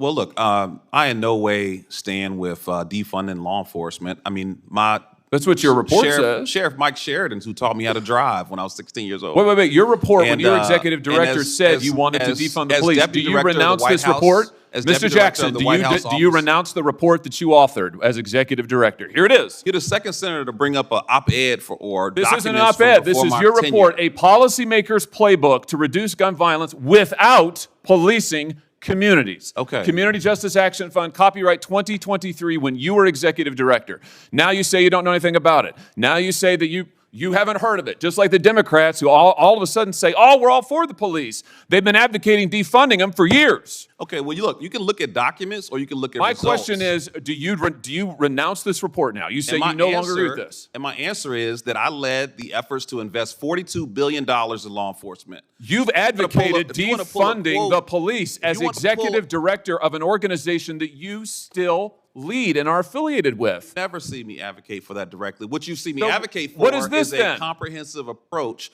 to reducing violence. Right. The comprehensive approach is defunding the police, which is what this says. The entire time. This is so typical of what the Democrats do now. After your policies have transparently failed and led to the deaths of millions of Americans, now you say you've never heard of defunding the police. Your own report recommends it on page after page after page. Let me ask about something else you say. Here's what you say we ought to invest in. Instead of funding the police, here's what we ought to invest in.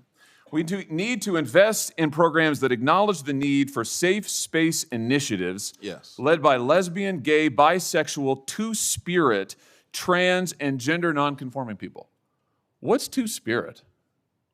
Well, look, I don't know exactly. You guys are pulling some interesting quotes. This here. is from your report. If you look at the report, the focus is on investing in violence intervention, outreach workers. What is you victim say? You say services. that you shouldn't invest in the police, but we ought to invest in two-spirit community programs that acknowledge two-spirit. Look, we are not going to discriminate what against. is that? We're not going to discriminate against any nonprofit that What wants is to a help us two-spirit? prevent violence in What our is community. two-spirit? You say don't fund the police, but do fund programs that create safe spaces for two-spirit people. What is? I just want to know. I don't know what that is. I have no idea what that is. Well, I honestly, I'm not completely aware of the language or You the wrote spirit the of how that was report? written. But what I'm telling you is that what we What is a advocate for. two-spirit individual? I mean, really, this is your policymaker's playbook. You are the witness called by the Democrats on this committee, so I assume you reflect their views. Well, you don't want to fund the police. You want to fund safe spaces for two-spirit individuals. What is a two-spirit person? I feel like I'm looking at a two-faced individual because you talk about reducing Oh, no, sir. violence. You're looking at somebody who's You're also reading you speaking your out own against words, and I'd like to hear an violence answer. programs. Here's the answer. The answer is you don't have any solutions. You want to invest in gobbledygook and take away money from police officers who actually keep our communities safe, and when you're called on the record, you deny it. It's all there in black and white, and your record is there in black and white, and it's a disgrace. We reduced homicides by 31%, and as someone who's been shot and nearly killed, I take offense that you would think that I the take last offense 13 that you years won't answer my we're not questions, focused on that you reducing deny your violence. own words, and that you are leading this committee astray. And frankly, sir, your policies are absurd. They're absurd. I don't think we're getting any place, so let's. We can keep going. Senator Whitehouse. Thank you very much. I have the following information from the Council of State Governments and the FBI, and that is that Alaska, Tennessee, Arkansas, Louisiana, Missouri, and Kansas all have violent crime rates in 2024 that are worse than Illinois. And Memphis, Little Rock, Cleveland, Kansas City, St. Louis, and Dayton all have worse violent crime rates in 2024 than Chicago. If you look at gun homicide rates, the top 8 counties for gun homicides in the United States of America are City of St. Louis County, Missouri, Washington County, Mississippi, Holmes County, Mississippi, Hinds County, Mississippi, LaFleur County, Mississippi, Orleans Parish, Louisiana, Coahoma County, Mississippi, and Dallas County, Alabama. So I think the people in those places have just as much of a right to a safe community as folks in Chicago do. But seems from the actual statistics that it's way more dangerous to live in those places than it is in Chicago. I also want to say, having been the U.S. Attorney for my state of Rhode Island, and having been the Attorney General, those of you who don't know Attorneys General may not know that there are 3 states where the Attorney General has full criminal jurisdiction: Delaware, Alaska, and Rhode Island. No DAs. It all came through me. So we worked a lot on crime issues and on community policing issues. And here are some of the results that were achieved after the transition to community policing began and after the engagement with the Providence Police and the community improved. From 1990 to 2024, decreases in total violent crime down 73%. Robbery down 87.5%. Aggravated assault down 63%. In property crimes, overall down 81%. Burglary down 95%. Larceny, down 66%. Vehicle theft, down 91%. These are transformative numbers.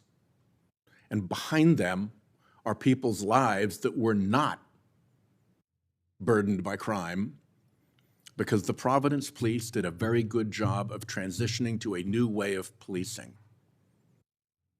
And behind them came our court system. We now have a drug court. I actually flipped the switch that kicked that loose when I was Attorney General. We now have a veterans court. If you want to spend a high-quality day, go look at graduation in veterans court, where the veterans and the family gather around the individual after he's completed the work, and instead of going out the back door in handcuffs, he's going out with his family into the hallway to go home with very, very low recidivism rates. We've even started a mental health court to deal with the interaction between mental health issues and criminal activity and engagement with law enforcement. So we know what works. We've proven what works. We didn't need soldiers running around on our streets to make it work. We made it work because the Providence Police and other Rhode Island departments, but Providence is our major metropolitan area, so I focus on them, because the Providence Police changed their way of doing business. And I can attest that community relations between all the different elements of our community in Providence and the Providence Police are pretty excellent. So good that our former police chief was brought down to DOJ to run the police relations for the Department of Justice. So there's a way to do this. Doesn't require yelling and shouting, doesn't require military deployment into streets, requires police officers doing the good job that they know how to do, backed up by courts that know how to make the distinction between somebody who's a real criminal and somebody who has a mental health issue, and somebody who's a veteran who needs more support, and somebody who needs a drug interdiction. We can do this better than we are, and I hope that my comments have been somewhat helpful in trying to reboot this conversation. Thank you, Senator Whitehouse. Now, Senator Tillis. Thank you, Mr. Chairman. Thanks, everybody, for being here. Mr. Pemberton, I've watched a lot of the testimony and questions in my office before I got here. And I think you did a good job of responding to the question about the January 6th violence. But let me tell you, I think every single person who got pardoned, who was convicted, clearly convicted of assaulting a police officer, I think should still be in prison if their term went beyond today. And I think it was a horrible statement made to the Capitol Police to do anything else. There were a lot of people, and the thing in this committee where people raised their voices and kind of talked past each other, they didn't mention that there were several people that were over-prosecuted, probably shouldn't have been in prison, shouldn't have been put to the expense. But man, there were a lot of people that should still be in prison. And Ms. Cook, I'm sorry for your loss. Washington, D.C. to me strikes me as a unique jurisdiction where I believe that the president was absolutely right to surge resources here to settle down the situation. I've lived here in this city in my capacity as senator for the last 10 years. And Ms. Cook, I was over in Northern Virginia before I moved down to North Carolina. And I've seen the ebb and flow of crime here. And I'm glad that the president did what he did here to make our community safer, your community safer. I'm very sorry about your grandson. But Mr. Taylor, I got a real problem with this idea of us going to various states. I had a brother actually serving in the legislature in Tennessee. I grew up in Tennessee, go Vols. They're having a decent season for a change. But I was Speaker of the House in North Carolina, and to be honest with you, if I saw the President of the United States surging resources in North Carolina as a Speaker of a House when I had a supermajority, I'd consider it a personal failure on my part, that I hadn't figured out in working with the governor how to make my state safer. And the reason I say that is that I agreed to a certain extent with the testimony on the National Guard. I've spent a lot of time in communities, and I know that law enforcement, Mr. Pemberton, I want to ask you a question about this. It's a lot like you hear with special operators operating in very dangerous places around the world, that you need community engagement. You need law enforcement officers on the street that are actually welcomed by the community. They're out there. They know the people, the de facto leaders, the people that give them an idea of where the unsafe places are. So it's not just about the strong arm of law enforcement. It's the right balance. Do you agree with that? Yeah, absolutely. I think it's very important that we have the ability to interact with the citizens, to communicate with the citizens, develop those relationships. Yeah. So I guess the question I have is, why in the hell are we letting off elected officials in Memphis and other cities who are failing the people that elected them? Why are we letting them off?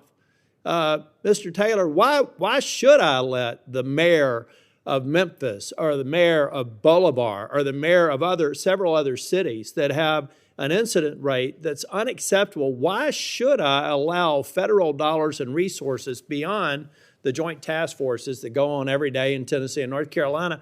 Why should you all welcome, number one, acknowledge that Tennessee can't get it done without federal intervention, and number two, let these liberal elected officials off the hook and mask a systemic problem that's going to come back the minute the National Guard goes away? Why is that a good thing? Well, it's not a good thing, and what I would recommend that this body consider, and I said it in my opening statement, the left and the progressive nonprofits that I talked about, for years, they have pushed the Justice Department to come into these communities and use the consent decrees. I'd like to spend some more time. I'm sorry to interrupt you, but I'm going to try and stay on time here. I think we're making a huge mistake by going in and papering over a fundamental problem. It's only going to be solved while we're there with some police presence. It's going to go away. But Mr. Jackson, I also want, you mentioned in your testimony the Safer Communities Act. I was one of the people that negotiated this bill and passed it. I do want to tell you something. I wish that I had there's a lot of good in this bill, and all the bad that some of my colleagues said was going to happen when we voted against it, they're all dead wrong. It's been all good. Hadn't been bad. But let me tell you what I wished I had been able to do. I wish I had been able to put into law that no jurisdiction that has cashless bail, that's a sanctuary jurisdiction, any of those things could be qualified for any of these behavioral health resources, because there's plenty of people now, plenty of municipalities, plenty of other governments that could benefit from that. But I don't want this to go into an area where it's going to be sub-optimized because of the failure of elected leaders that allow horrible things like happened to Ms. Cook. So I'd like for folks to stop talking past each other. You seem like a good man. You're a victim of gun violence. But folks, we've got to turn around and look. I got to look at Republicans that are failing and tell them to man up, person up, whatever you want to call it, and start protecting these communities. But the liberal leaders who are failing these communities should not get a dime of the stuff that I worked hard to get produced, if in fact they're making their communities less safe. Thank you, Mr. Chair. Mr. Chairman, may I finish my comment, because I really think it's important and to the point of Senator If you do it shortly, a couple yes. minutes. What I was going to say is that what's critically important to hold these officials accountable, Senator Tillis, is that the Justice Department in the past has come into communities and entered into consent decrees forcing the police to tie their hands when fighting crime. We now need to reverse that. We need to come into, you all need to come into those communities with the Justice Department and force the DA and the justice system to enforce these tough on crime policies so that we can save people's lives. We need to take their playbook and flip it.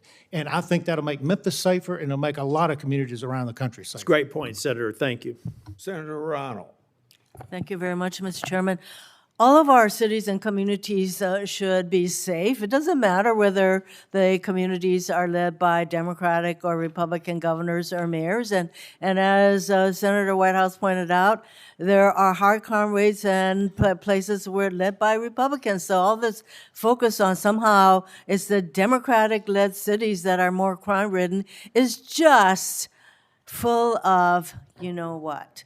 And I think we need to get off this kind of politicization of of the safety of our cities. Let's just pay attention to what we can do to make sure that our cities are safe. And that means funding the police in appropriate ways. And if I hear one more time that all we Democrats want to defund the police, it's like, you know what? Do you not even listen to any of us who say that is not our position? I mean, is there any understanding of the fact that we are not all in that boat? My gosh. You know, it's just really, the word ridiculous comes to mind when people are yelling and screaming about positions that we are not even taking. And as long as we are looking at facts, why don't we? Why don't we look at facts? Why don't we look at how we can truly prevent crime, how we need to train our police? We need to have, I would say, community policing is a good way for our people to trust our police officers, to have a relationship with them. Those are all good things to support. But unfortunately, we have a regime that, for example, the Department of Justice canceled over $800 million in public safety grants, including $100 million in grants for violence prevention. Now, this is the administration that wants to prevent violence, that wants to send National Guard to cities that they politically determine is violence-ridden, not true, and yet they are making these kinds of cuts. See, the inconsistency is awesome. I have a question for General Enyart. Now, I mentioned that this regime is politicizing our military by sending the National Guard to various cities. And I happen to be the ranking member of the Senate Armed Services Readiness Subcommittee, and I am deeply concerned about the impact of domestic military deployments on force readiness. And every additional deployment has a cascading effort on other missions and limits training opportunities. So for you, General, what impact would you expect on the National Guard's readiness as thousands of troops are deployed around the country for domestic policing? General? Thank you, Senator. As you point out, every day that a guardsman is deployed in the streets of Los Angeles or Chicago or Washington, D.C., is a day that is not spent doing the training that they need to do in order to keep up their military skills, in order to maintain those military skills. If a National Guardsman is walking around Washington, D.C., as I saw 4 of them walking around last night, or they're picking up trash, or they're spreading compost, those are not military tasks. Those are not the tasks that they need to be trained for in order to defend our nation. And it has a very adverse impact on readiness, as well as an adverse impact on morale, which will directly affect recruiting and retention.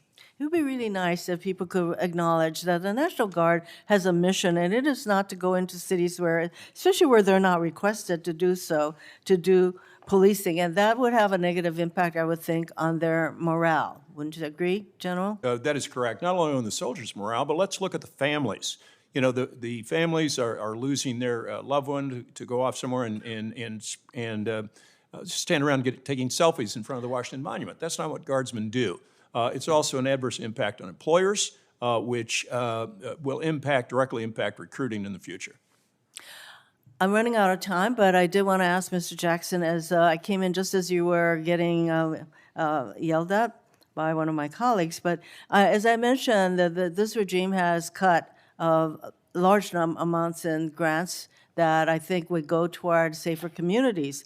So based on your experience with evidence-based community violence intervention, what do you expect to be the impact of these cuts by the Trump regime?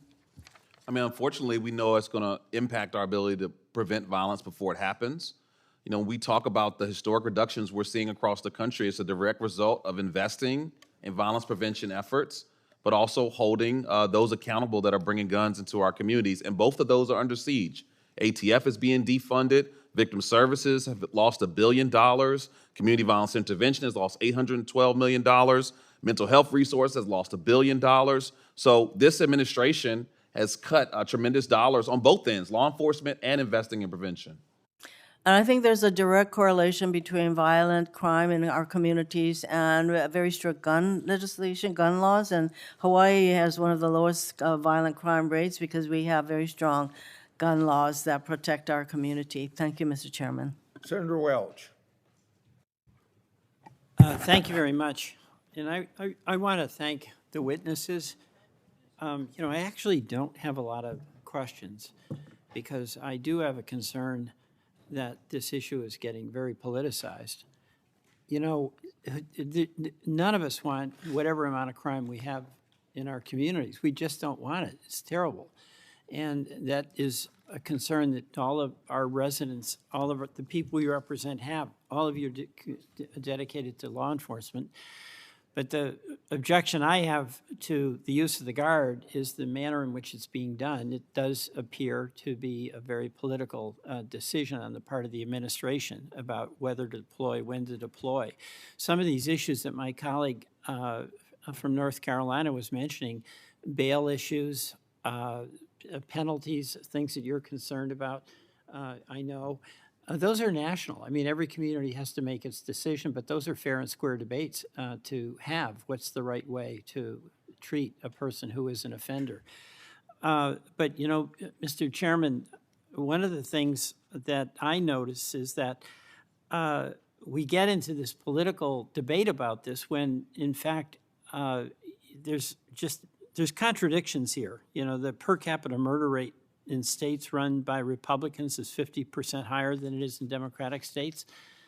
I don't draw a conclusion that that means that Republican-led states are soft on crime, but the assertion that's being made constantly by the administration is that Democratic states are being soft on crime. In Vermont, we spend a lot of money on law enforcement. It's a big deal in our state, even though we have a relatively, fortunately, lower crime rate. Vermont spends $368 per capita on policing. That's what we spent in 2023. That's more than was spent in Iowa, South Carolina, Texas, Utah, and Alabama.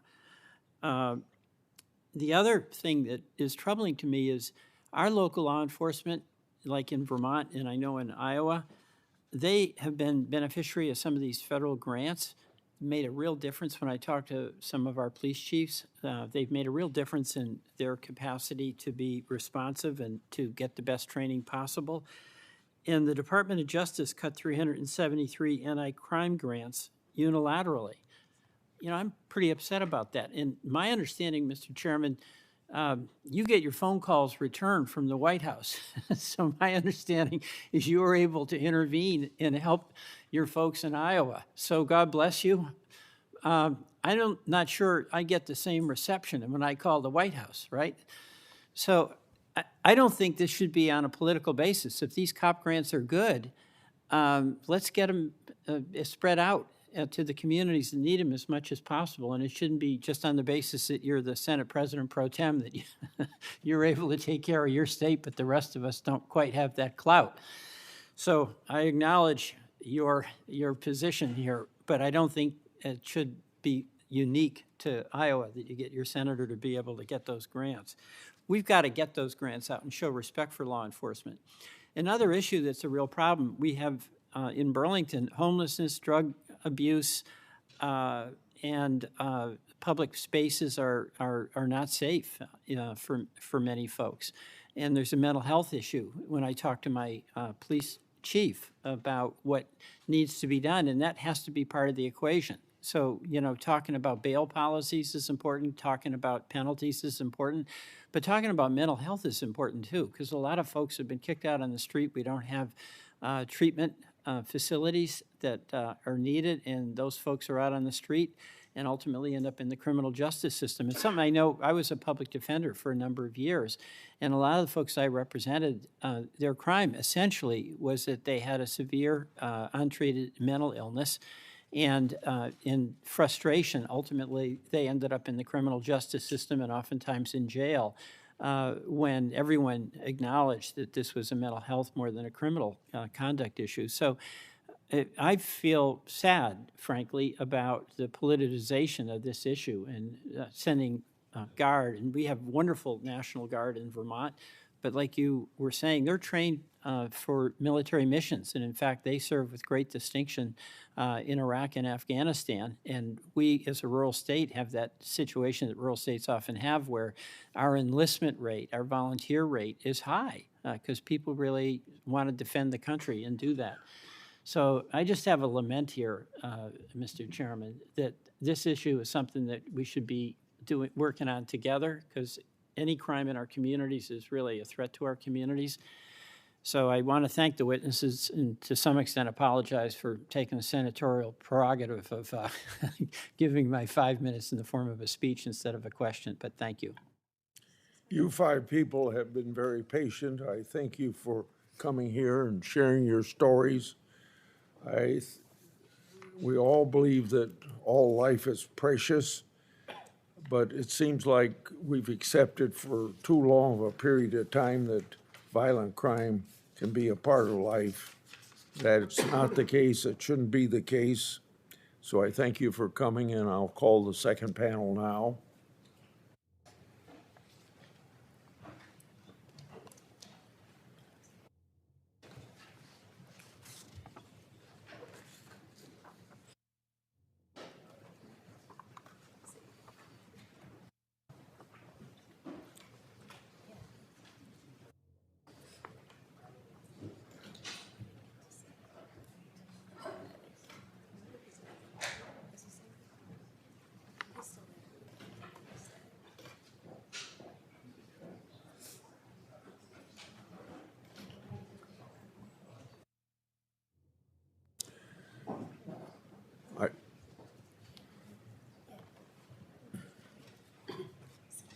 I think before the panel sits down,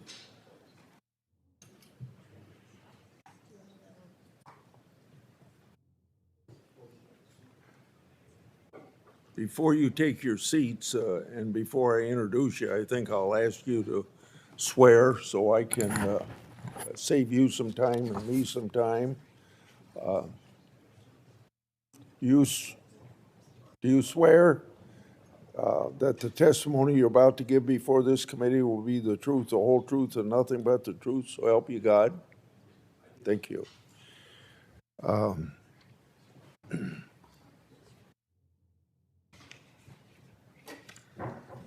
Mr. Goumenis has a 3-year decade career in law enforcement, working with the Radford and Norfolk, Virginia Police Departments. He joined DEA's Miami Division 2004 and has still remained there. The DEA has had a great success this year. Just between the 4 days of August 25th and 29th, Mr. Goumenis, Washington Division, reported 25 arrests, seizures of 41 firearms, $350,000 in money and assets, 378 kilograms of illicit drugs. Looking outside of the district, DEA's Chicago field office seized multiple kilograms of fentanyl and 25 firearms from 2 Chicagoans' residences and their storage unit earlier this week as part of Operation Take Back America. Mr. Marketos has been with the Marshal Service since 2022, has done extensive work across the Capital Region on fugitive apprehensions and missing child recoveries. Since August, the Capital Area Regional Fugitive Task Force has apprehended an alleged M13 member who harbored a 16-year-old girl that's been reported missing, and 3 suspected gang members, one of which was wanted for first-degree murder. Operation Making the District of Columbia Safe and Beautiful made over 1,000 arrests, seized 115 illegal firearms in just 19 days. Looking at Chicago last week, the Marshal Service recovered a missing child from Rochester in company of 2 adult men who were in the country illegally. I'm sure the girls' parents are grateful for the Marshals' work to bring their daughter home. In Tennessee, Operation Memphis Streets led to the arrest of 141 violent fugitives, including 14 wanted for homicide, and clearing 163 arrest warrants in Memphis. I appreciate both of your leadership in combating crime and looking forward to hearing your testimony.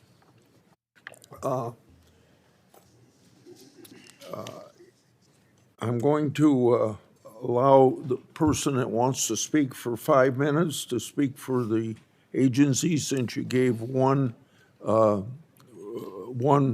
report for the whole administration instead of 2 separate statements.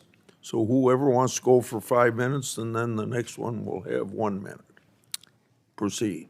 Chairman Grassley, Ranking Member Durbin, and distinguished members of the committee, thank you for the opportunity to appear today regarding Operation Making DC Safe and Beautiful. As the United States Marshal Service Acting Associate Director for Investigations, I am honored to appear before you today and to represent an agency with a storied history of upholding the rule of law.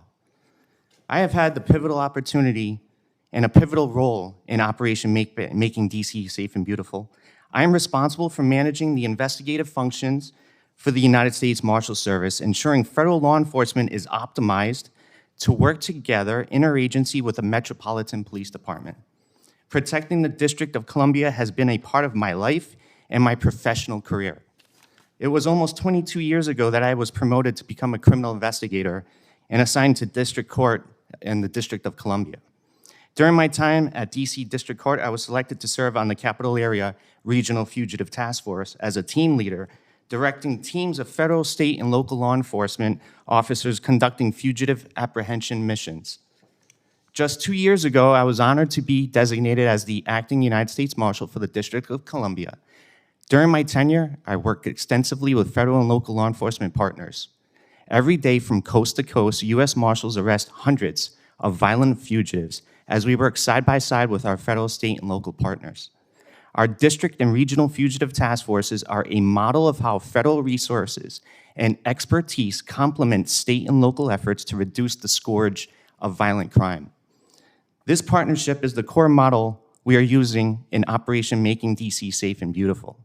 The Metropolitan Police Department identifies the areas of violent crime, and using our additional federal resources, we act as a force multiplier to focus law enforcement on criminal activity. Federal officers are working seamlessly beside MPD to patrol, respond, and identify the drivers of crime. The National Guard provides administrative support, and their presence frees up other officers to focus on law enforcement. I am proud to report to you today that our effort is working. Since the operation began on August 7, we have sharply reduced crime in the nation's capital. There has been a 39% drop in violent crime since we started this operation. Carjackings are down 75%. As of today, federal law enforcement have made 3,496 arrests, averaging 65 per day. These include charges for 13 homicides, 284 firearms violations, and 472 narcotics offenses. Our teams have seized 302 firearms. Every gun seized is a removed threat to the community.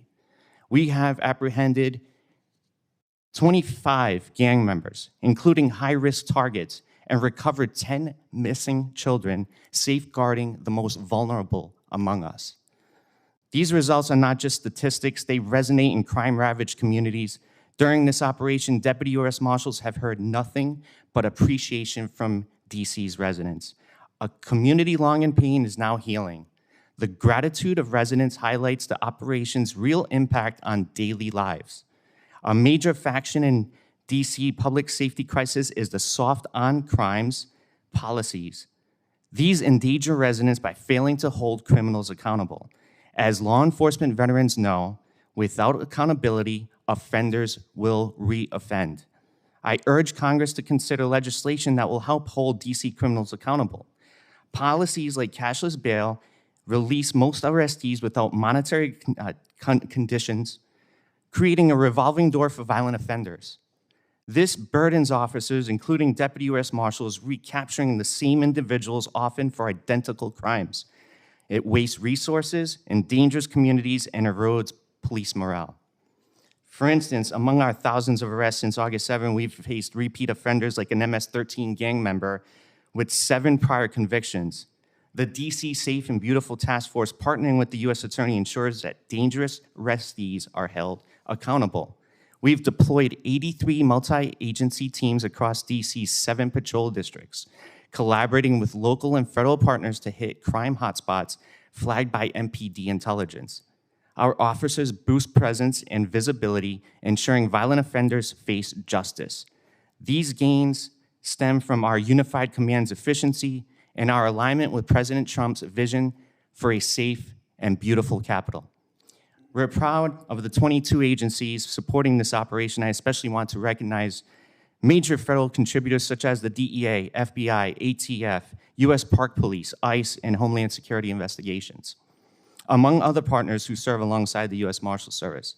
We thank President Trump for deploying the National Guard as a force multiplier for logistics and visibility. I also commend Metropolitan Police Department leadership and the Mayor's Office for embracing federal partners, maximizing the value of every officer on the streets. This federal-local synergy proves collaboration transforms public safety. U.S. Marshals Service Director Serralta has been tasked with this coordination of the overall federal response. Under his leadership, we stand united with our partners to make Washington, D.C. a safe and proud capital again. We're catching criminals, ending catch and release, and ensuring the capital is free for its residents, visitors, and commuters. Thank you for your support, and I look forward to your questions. Mr. Goumenis. Chairman Grassley, Ranking Member Durbin, and members of this committee, thank you for holding this hearing today. Before I begin my remarks, I want to address the violence that has occurred over the past year. Political shootings have shaken our nation, from the 2 assassination attempts on then-candidate Trump to the more recently the shootings of Minnesota state legislatures, Charlie Kirk, and the targeting of ICE agents. We don't solve our differences with bullets in this country. We solve them by talking, by listening, and by coming together in hearings like this one to face the hard truths and find solutions to keep our communities safe. I come before you with over 28 years of law enforcement experience. I began my career, as the chairman stated, with the Norfolk and Radford City Police Departments. I joined DEA in 2004 as a special agent. Since then, I've served in the Atlanta Division, Raleigh District Office, DEA headquarters in both the Office of Inspections as well as the Office of Professional Responsibility, and most recently here in Richmond, Virginia. Throughout my career, I've established joint task forces to address international narcotics smuggling and money laundering, as well as local community issues like violent crime and drug trafficking. It has been my life's work to tackle violent crime, drug trafficking, and money laundering domestically and abroad. Washington, D.C. should be the safest city in America. Instead, in recent years, it's become a place of fear. This past June, a congressional intern was gunned down just blocks from the White House, and 2 embassy staffers were murdered. Just recently, an off-duty firefighter, Washington, D.C. firefighter, was gunned down. Unfortunately, these are not isolated incidents, but signs of a capital city in crisis. This is not the capital worthy of our nation's pride, and nor is it the standard safety and dignity our capital should represent. We need a capital that reflects the strength and the security of our republic. Now, some will tell you crime was down, but tell that to the victims of violent crime or to the families that have lost their child to fentanyl trafficking. If people don't feel safe, they aren't safe. And those who lived, worked, or visited D.C. weren't feeling safe, so President Trump took bold action. I was honored to be asked by DEA Administrator Terrence Cole to help execute the President's executive order making the District Columbia safe and beautiful. 83 multi-agency agencies drawn from 22 federal, state, and local partners hit the streets across 7 patrol districts. The results are undeniable, as the Marshals state. Robbery is down over almost 50%. Carjackings have dropped nearly 80%. Violent crime has fallen nearly 40%. Since August, law enforcement alone has made over 3,500 arrests. 13 for homicide, 289 for firearm violations, 475 for narcotics violations. We've seized 339 firearms in the district, arrested 28 known gang members, including members of the MS-13, and recovered 10 missing children and cleared numerous danger encampments. These are real results. These save lives. We've had success, but success cannot and should not be undermined by the continuation of D.C. soft on crime policies and a culture of leniency where police risk their lives to take criminals off the street only to see those offenders back out the next day, and in some cases, before we even finish processing evidence. This is a betrayal of law enforcement, a betrayal to our officers. Every time an offender is released, Mr. Grassley, without consequence, it strengthens the criminal ecosystem like the cartels such as Sinaloa and CJ&G feed upon and exploit. These cartels and foreign terrorist organizations flood our streets with fentanyl and methamphetamine, profiting from addiction and death. These organizations play a part in the crime that has plagued D.C. In the past several weeks, during targeted operations on the top of the work being done by the executive order, DEA has made more than a dozen arrests in the district on individuals with ties to Sinaloa and CJ&G. As part of the arrest, we seized over 125 kilograms of fentanyl, cocaine, and marijuana, and we've taken more than 20 other firearms off the street related to these cartels. Thank you, Mr. Goumenis. You've been in law enforcement. I'm asking my first question of you. You've been in law enforcement for 30 years, working in areas with progressive prosecutors and soft on crime policies. You've even served local police departments, as you and I both said. How have soft on crime policies and progressive prosecutors impacted investigations that you've worked on? Thank you, Chairman Grassley, for that question. Since approximately 2020, law enforcement has began to move away from proactive policing, or what we call in the field the broken windows theory policing, to more of a reactive way of policing. This movement was sped up after several high-profile critical incidents involving police in the summer of 2020. Lawmakers, prosecutors, and even police officials passed policies and procedures limiting the patrol officers' ability to engage in proactive policing. Prosecutors began scrutinizing arrests as well as requests for indictments by different branches of law enforcement. There became a practice of releasing criminals immediately after an arrest rather than keeping them incarcerated. Legislatures followed suit by passing cashless bail or pushing for people to be released on personal recognizance bonds regardless of the crime committed. This practice has allowed for a revolving door of criminals in and out of the justice system in prisons. Incarcerations have been shortened, sentences have been reduced, criminals have become emboldened. Criminals started to no longer fear arrests, convictions, and incarcerations. In worst case, morale for our officers have dropped. Here in D.C., the D.C. Superior Court routinely releases criminals on a personal recognizance bond, shortly right after they've been arrested. As I stated earlier, most of the time they're released before my agents even finish processing evidence. I'll give you an example. August 24th, 2025, in the middle of the Making D.C. Safe and Beautiful surge, a defendant was arrested by Metropolitan PD in support by my agents and other federal agencies. And the person was arrested with possession of crack cocaine, possession of fentanyl, and a stolen firearm. This individual had a very long criminal history to include several armed robberies. One of my agents was notified of the arrest and operating in a support role, worked with the District of Columbia United States Attorney's Office to obtain an arrest warrant and pull the case out of D.C. Superior Court and bring it into federal court. Within one day, we obtained a warrant for the individual. We went over to D.C. Superior Court to serve the warrant, and the individual had already been released. With a criminal history such as multiple criminal robberies. I think you've satisfied my answer to that question. I want to go to Mr. Marketos. The task force that you're a member of here in Washington was tasked with making the failed DC crime lab fully accredited after losing that accreditation under the district's leadership. Thanks to an external audit, it was exposed that the district officials found the lab engaged in fraudulent behavior and misrepresentations, deliberately concealed mistakes, and failed to address the alleged misconduct by examiners. What progress is being made to bring the lab back into full accreditation? Senator, thank you for your question.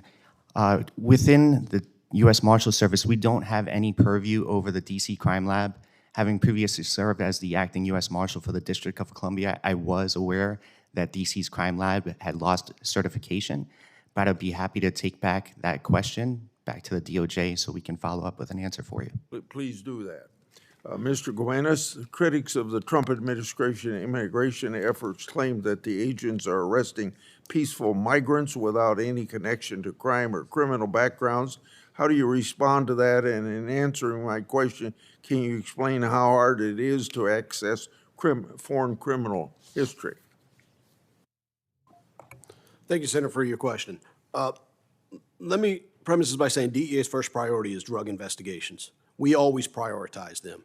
When our brothers and sisters at the Department of Justice or in Homeland Security request our assistance, we'll always answer the call. DEA will always support our federal brothers and sisters. Homeland Security has asked us, but we're strictly in a support role, and we assist the Homeland Security in their Title VIII investigations. Now, I am fortunate, being at the Washington Division Office, that I have Homeland Security special agents as well as ERO officers assigned to my federal drug task forces. So again, they're the leads. We assist, provide them security, and any leads that are generated from those, I would have to refer you back to the Homeland Security because, again, our priority being drug investigation, Senator. Thank you, Senator Durbin. Senator Moody's going to take over for me so I can go to another meeting. She's tough on time, Okay. so I better hurry up. Go ahead, please. Thanks for being here. I'm going to ask you both the same question to apply to your agencies, DEA and U.S. Marshals Office. How many fill-in-the-blank U.S. Marshals personnel, DEA personnel, have been assigned additional immigration enforcement work or reassigned entirely to immigration enforcement since the start of this year? Mr. Marketos? Yes, Senator, thank you for that question. We have seen, or at least I have seen within the purview of my supervision over the agency's investigative functions, that we have utilized and leveraged our investigative resources towards assisting our DHS partners with immigration enforcement efforts. I want to make it abundantly clear, though, the number one priority as... Can you give me a number? How many? We hear it's 1,000. Is it 1,000? As far as agents of the U.S. Marshal Service, I believe it was in the low 200s, sir. Out of a total U.S. Marshal Service complement of what number? Yes, sir. How many total? It was 200, around 200, sir. How many total number of employees in Marshal Service? Oh, a total number of employees, I think we're sitting approximately 4,000 operational employees to date. So would you say 5% of your personnel have been reassigned to Homeland Security or immigration enforcement? Sir, I wouldn't necessarily say reassign, but supporting DHS efforts. Okay, let's go to DEA. What's your number? Senator, I can speak to just for the Washington Division Office, which is the office that I'm the special agent in charge of. Okay. How many total employees going into the year? Into what city? Because I cover 2 states in the district, sir. You define, Okay, please. so DC Nova area, here in the capital area, approximately 7 agents. Baltimore and parts of Maryland, approximately 5 to 7 agents. Agents in Richmond, approximately 2. Norfolk, approximately 1. Roanoke, approximately 1. Add them Winchester, up, approximately give me a 1. number. This is a simple question. How many employees, how many went to immigration? Approximately 20. Out of how many total? Out of my entire division, I have approximately 150 special agents, but I also have I have a very robust task force officer program. I have over 180 task force officers. So when my agents are asked to support, because that, again, we're in a support role, our federal partners, we go support, and then my task force officers continue the drug investigations until my agents return to assist. So approximately 5% of the Marshal Service and 10% of your offices were diverted into immigration work. 10% seems a little bit high if you count my task force officers. Well, you said 20 out of 180. I'm trying to get you to tell me some numbers, but I'm going to stick with those. So has this had any impact on the question of drug prosecutions in this last year? No, sir, at all, because, again, I have a robust task force officer program, and those 180 task force officers maintain my Title VIII Reuters story, September 29th, 2025. The number of people charged with breaking federal drug laws dropped to the lowest in decades this year after the Trump administration ordered enforcement agencies to focus on deporting immigrants. A Reuters review of nearly 2 million federal court records found. So far this year, about 10% fewer people have been prosecuted for drug violations compared to the same period of 2024. Court records show a drop of about 1,200 cases and the slowest rate since at least the late 1990s. So there is a natural concern that this so-called big and beautiful mass deportation is diverting resources that could be used for stopping drug trafficking and crimes. And they go on to say, the pullback was more dramatic for the types of conspiracy and money laundering cases often used to pursue high-level traffickers. The number of people charged with money laundering dropped by 24% this year. So we're paying a price for the great, beautiful mass deportation, despite the fact that 70% of the people who have been stopped by the Office of Homeland Security and accused of drug crimes and, of immigration violations, 70% of them have no criminal record. Would you like to comment on that? Senator, I appreciate your question, and I did read that article in question. I just saw it yesterday morning. We at the DEA and in the Washington Division, we arrest. We don't have any say in charging, and we don't always take our cases into federal court. A lot of times we take them into state and local courts as well. So again, if you have any questions about charging as well as the reduction of charges, I would refer you to my partners at the United States Attorney's Office. If you listen to this hearing, I could come back and say, you're soft on crime. You're soft on crime. You're not prosecuting as many cases of drug violators as even under the awesome responsibility of Joseph Biden. You're not keeping up with that standard. Take it away. Thank you, Ranking Member.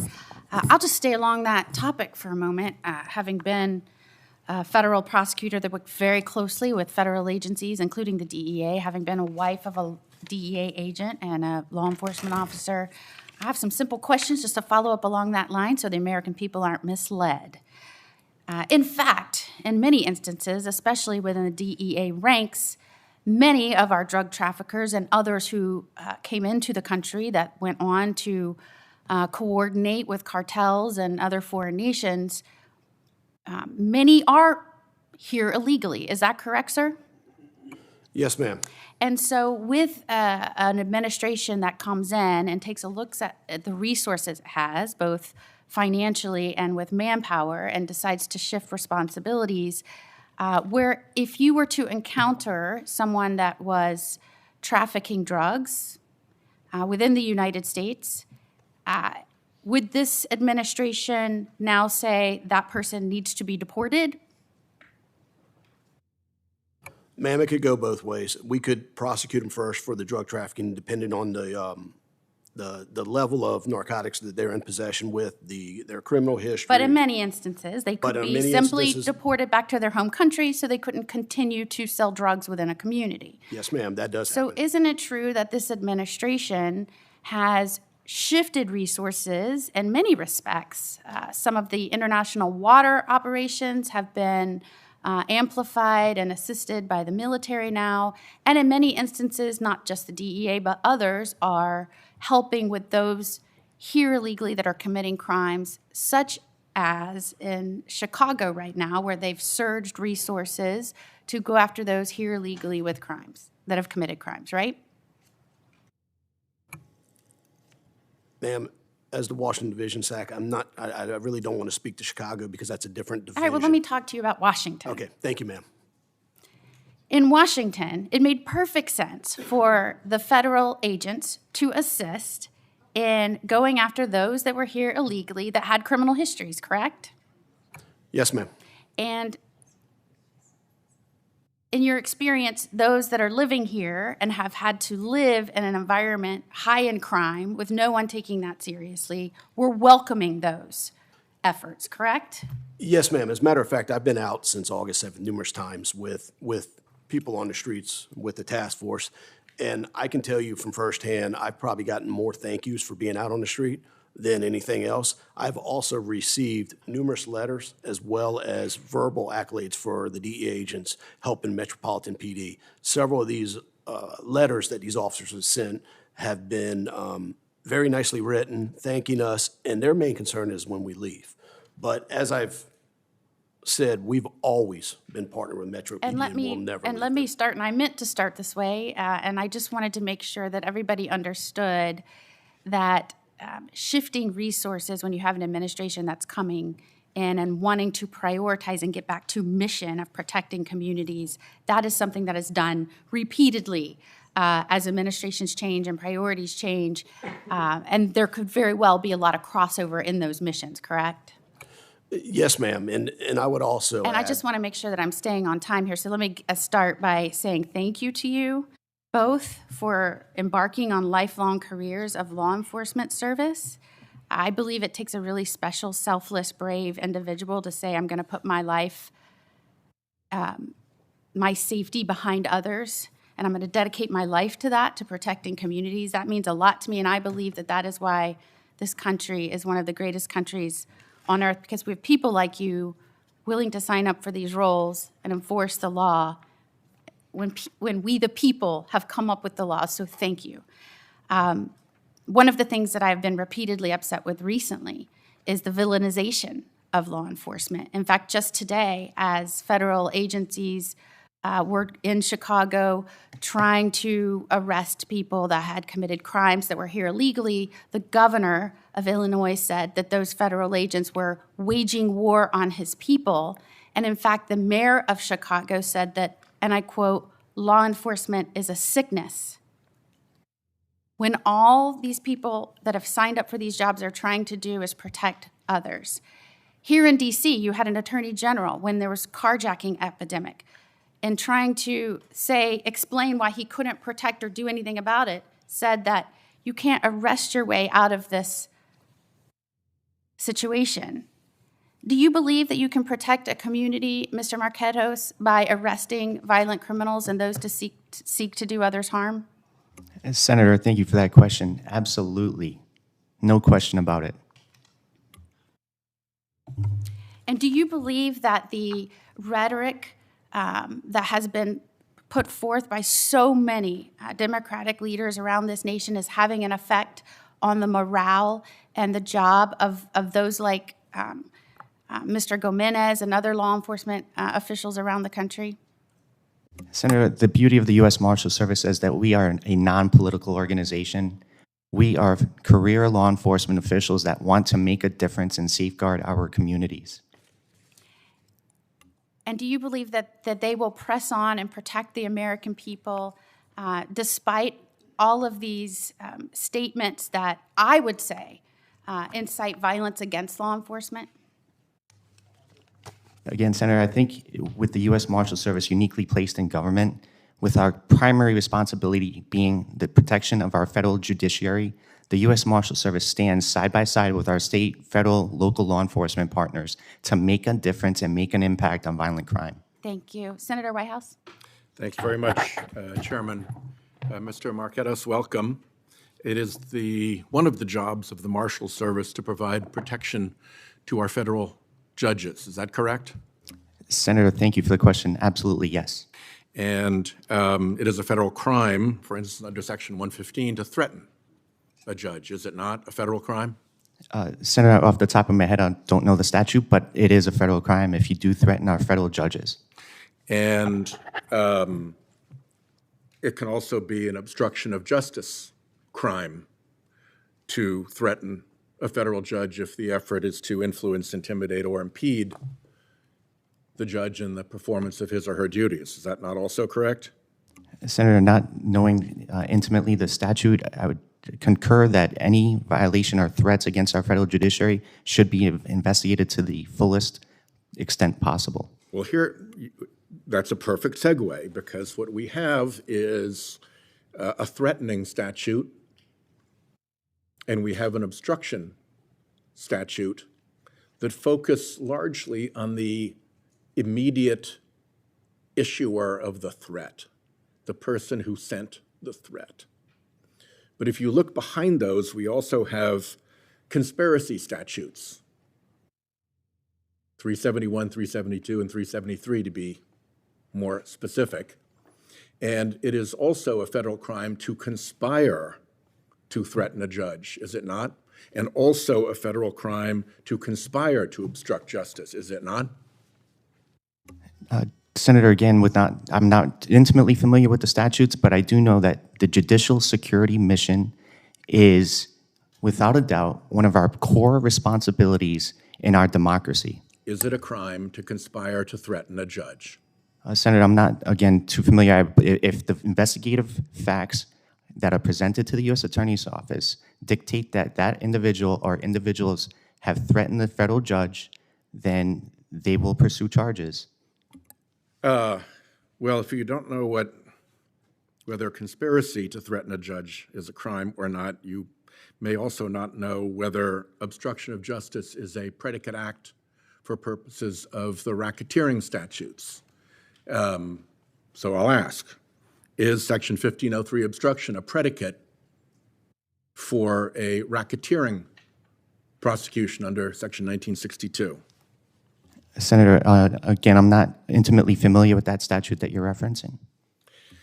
So the reason I'm asking these questions, Mr. Marketos, and I'd like to ask to put these three exhibits into the record, letter of March 31st to James Bredar, letter of April 11th to Mark Patella at the Marshals Service, and my QFR questions to the Director Seralta. Without objection. All three of those efforts try to get at whether the Marshals Service is investigating not just the threat emitted by the person who was delivering the threat, but whether there is potentially either a conspiracy or an enterprise engaged in threatening judges. And I can't get an answer to that. It would seem to me that would be a super easy question to answer. Let me ask it a different way. Setting aside prosecution entirely, looking only at the protection responsibilities of the U.S. Marshal Service. If the Marshal Service is unaware of a conspiracy to threaten judges or of an enterprise to obstruct justice, wouldn't that impede its ability to understand the threat environment and respond fully to the protection mission?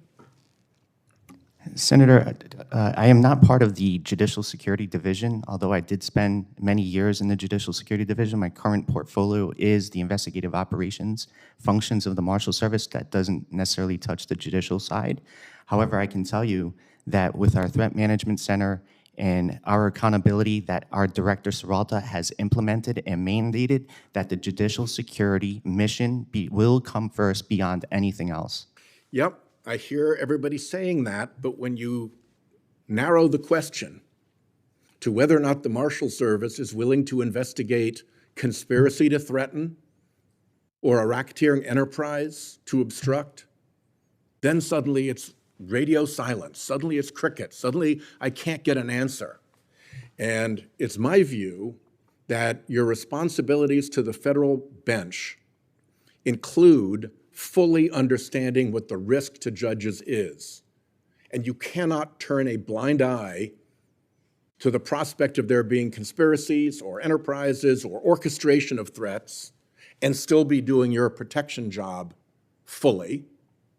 And to the extent you're back in your territory of doing investigations, it is in fact a crime to conspire to threaten a judge, and it is in fact a crime to participate in an enterprise with the predicate act of obstruction of justice. And my question, my challenge to you at this point, since I can't get a straight answer, is have you foregone that responsibility for fear of where those investigations will lead? And you can get back to me. My time is up, so I'll leave that with you as a question for the record. And I hope I have better luck than I did with respect to my previous request on this same subject. Thank you. Thank you, Senator Whitehouse. Senator Blumenthal? Thank you, Senator Moody. Thank you both for being here and for your work in law enforcement. Ms. Marketos, actually, I think it's your joint testimony. Both you and Mr. Goumenis make the point that local government's failure to enforce accountability exacerbated this crisis, meaning the law enforcement crisis. And then you cite, and I'm quoting, intentional reduction of the police force and low sentences for firearms offenses and violent crime. So I'm trying to find areas of agreement here, because I think there should be. I was the U.S. Attorney in Connecticut for 4.5 years, and I was Attorney General of our state. And when I was working on these kinds of enforcement issues, generally, you know, it was all bipartisan. In fact, it was non-partisan. It was non-political. And so reduction of the police force, not a good idea. In fact, we should be bolstering local police forces in numbers and in training. And sentences for firearms offenses, they should be robust and strong. So I'm wondering how we justify cutting the Department of Justice programs that increase the number of police, the burn grant programs, about $1 million in cuts there. Do you have any opinion on that? Senator, I'm not familiar with the grants in the Department of Justice's status and posture as it relates to those, but what I can report to you on is the thousands of specially deputized local police officers that we have on our both capital and district task forces around the country, our regional fugitive task forces. You've deputized them. Specially deputized local law enforcement. Work for you? They work for the United States Marshal Service. And you take them away from local policing? Actually, sir, we serve, as you indicated, as a surge aspect. We bring federal resources coupled with the local expertise to make an impact on violent crime. Do you increase the number of police? We do not have control of increasing No, local you police don't, departments. but I'm talking about the grants in the Department of Justice that increase the number of police. You talked about the reduction of the number of police, and I agree with you. We need to increase the number of police. So this is not a trick question. And I respect your expertise in what the Marshal Service does, but shouldn't we have more police, not fewer? Let me ask you another question. Low sentences for firearms offenses. To increase the severity of firearms sentences, don't we need more investigation, more aggressive use of ATF, which is responsible for investigating firearms offenses? So let me ask you, Mr. Goumenis, are you in favor of the DEA-ATF merger? Senator, thank you for your question. As a specially in charge, that's above my responsibilities. But I will tell you this. I am fortunate that I have ATF in the bulk of my groups, in my enforcement groups in the division. In any firearms investigation, we work together and we generate leads. We pass them. We also have ATF at our Special Operations Division, which is 37 different agencies. So any leads generated that we've done from our arrest and seizures and passed to them, they run with, they continue, and any type of deconfliction is done through SOD. So wouldn't you agree that they should be increased in the resources they have? And as you know, they've been cut. Senator, again, I don't want to speak for the ATF. I can tell you that the ATF assigned to the DEA task forces are doing very good work, and we appreciate their partnership. And how about the DEA? It has been cut in resources, hasn't it? Senator, my division has not been cut. And as a matter of fact, I've been fortunate to obtain additional task force officers, as well as task force officer positions, as well as special agent positions. As a matter of fact, one of the things that Administrator Cole— But I'm talking overall, and I apologize for interrupting, but I'm about to run out of time. Overall, DEA and ATF have been cut in the resources made available. Maybe not your SAC, your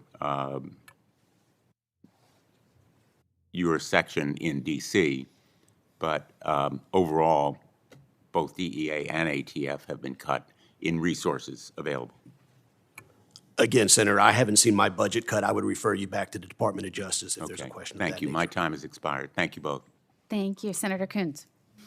Thank you, Senator Moody, and thank you to our witnesses today for your service and for all that the U.S. Marshals and the DEA have done nationally and in my home community.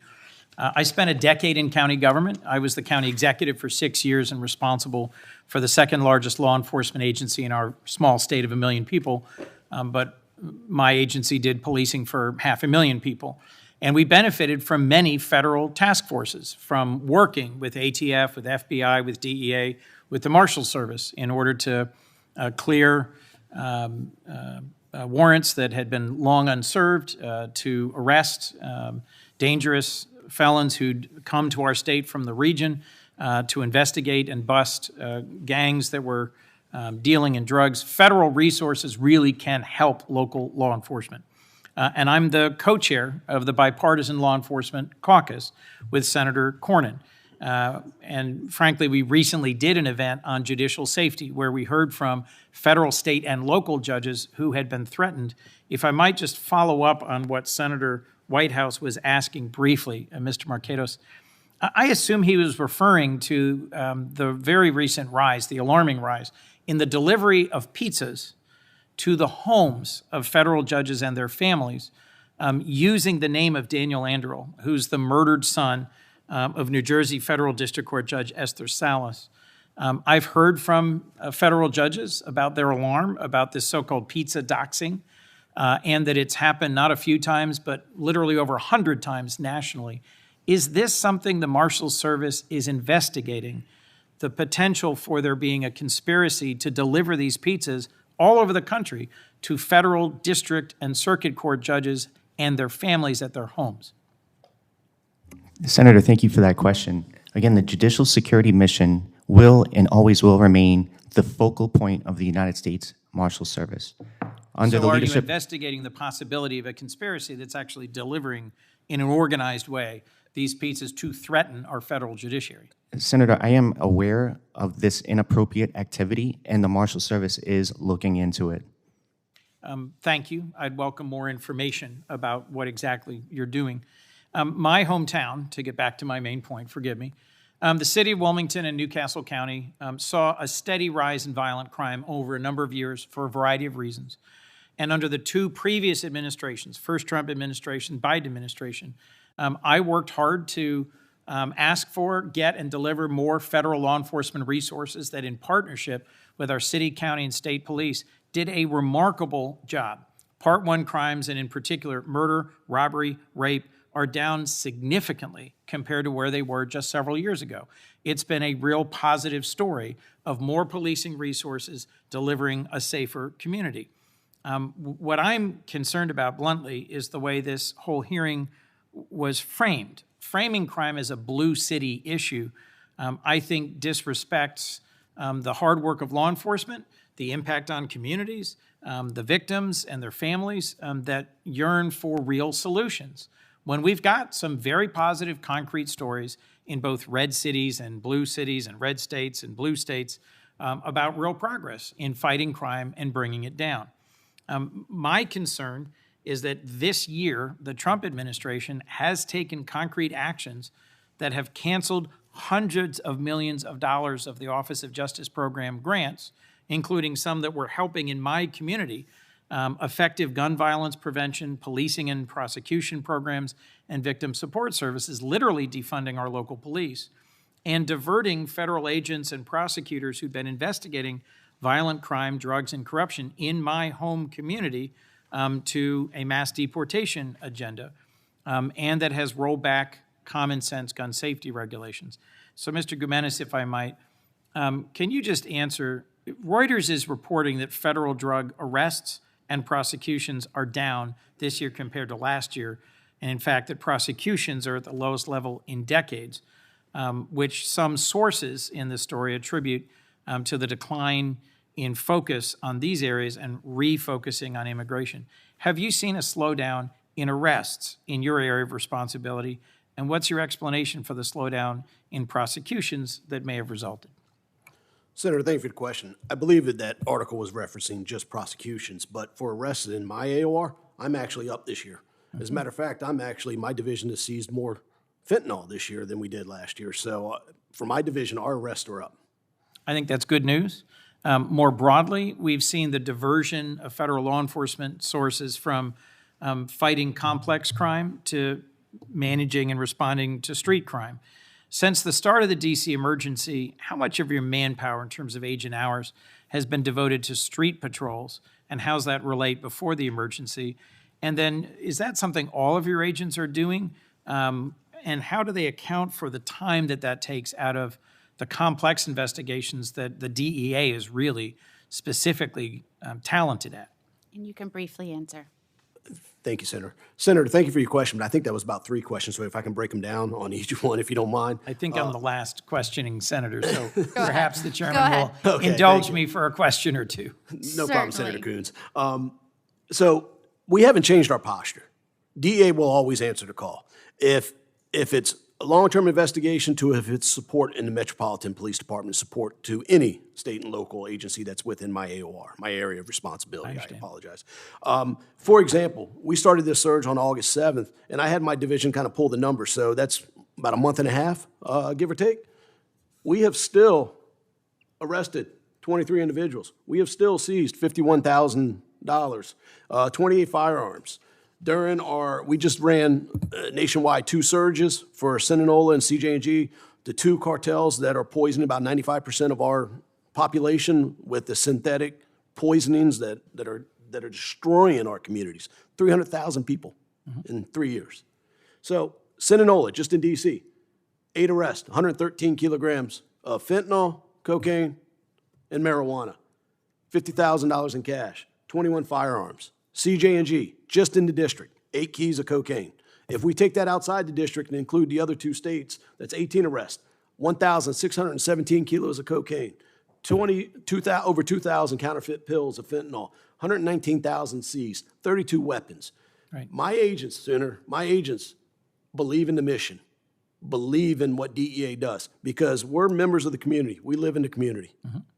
We shop in the community. Our kids go to the same schools as anybody else in the community. We believe in the mission, and we're not going to stop regardless of what it is. Even if they're told to go do something else for a couple hours, they're coming back to fulfill their mission because they believe in the mission of DEA. And it is, as a community member, it breaks my heart to see someone like Ms. Cook sitting over here talking about the death of her son. And the amount of people that I speak to that lose their child to fentanyl trafficking breaks my heart. 300,000 souls that will not be at Christmas or Thanksgiving dinners over the last 3 years because of that synthetic drug and that carnage that the cartels are pushing on our community. So to answer your question, I know it's long-winded, but my men and women at the Washington Division are passionate.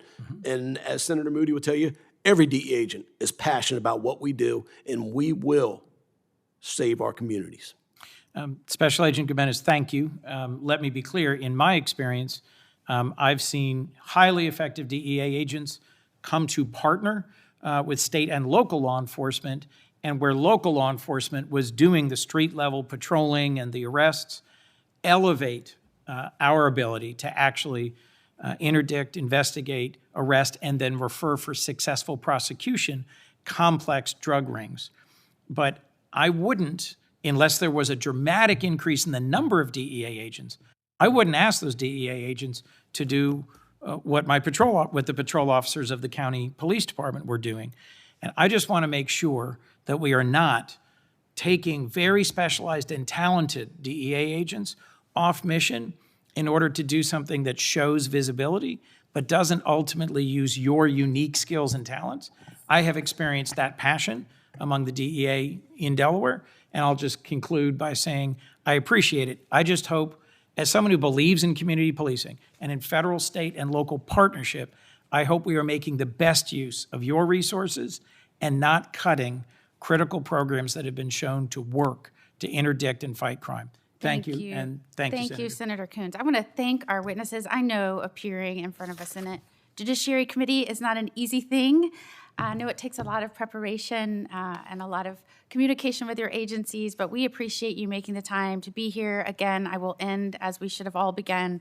Thank you for signing up for these jobs. Thank you for not just becoming officers, but for volunteering to lead them, because I know that is another task all in of itself, and keeping up morale these days. I want to thank the Judiciary Committee staff for coming up with and preparing for this hearing.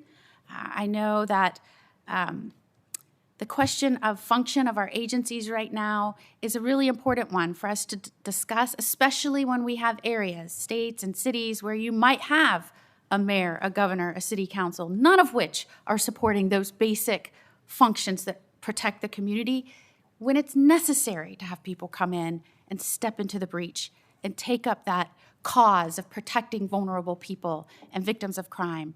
So thank you. This was a very important hearing. Thank you to the staff. This will conclude our hearing.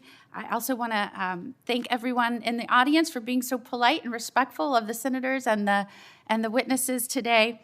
If the witnesses were asked any questions that you'd like to answer, you may submit those after this hearing. For the record, you can return those to the committee within 2 weeks of receiving the questions, or within 2 weeks of any questions that were asked of you today. With that, this hearing is adjourned.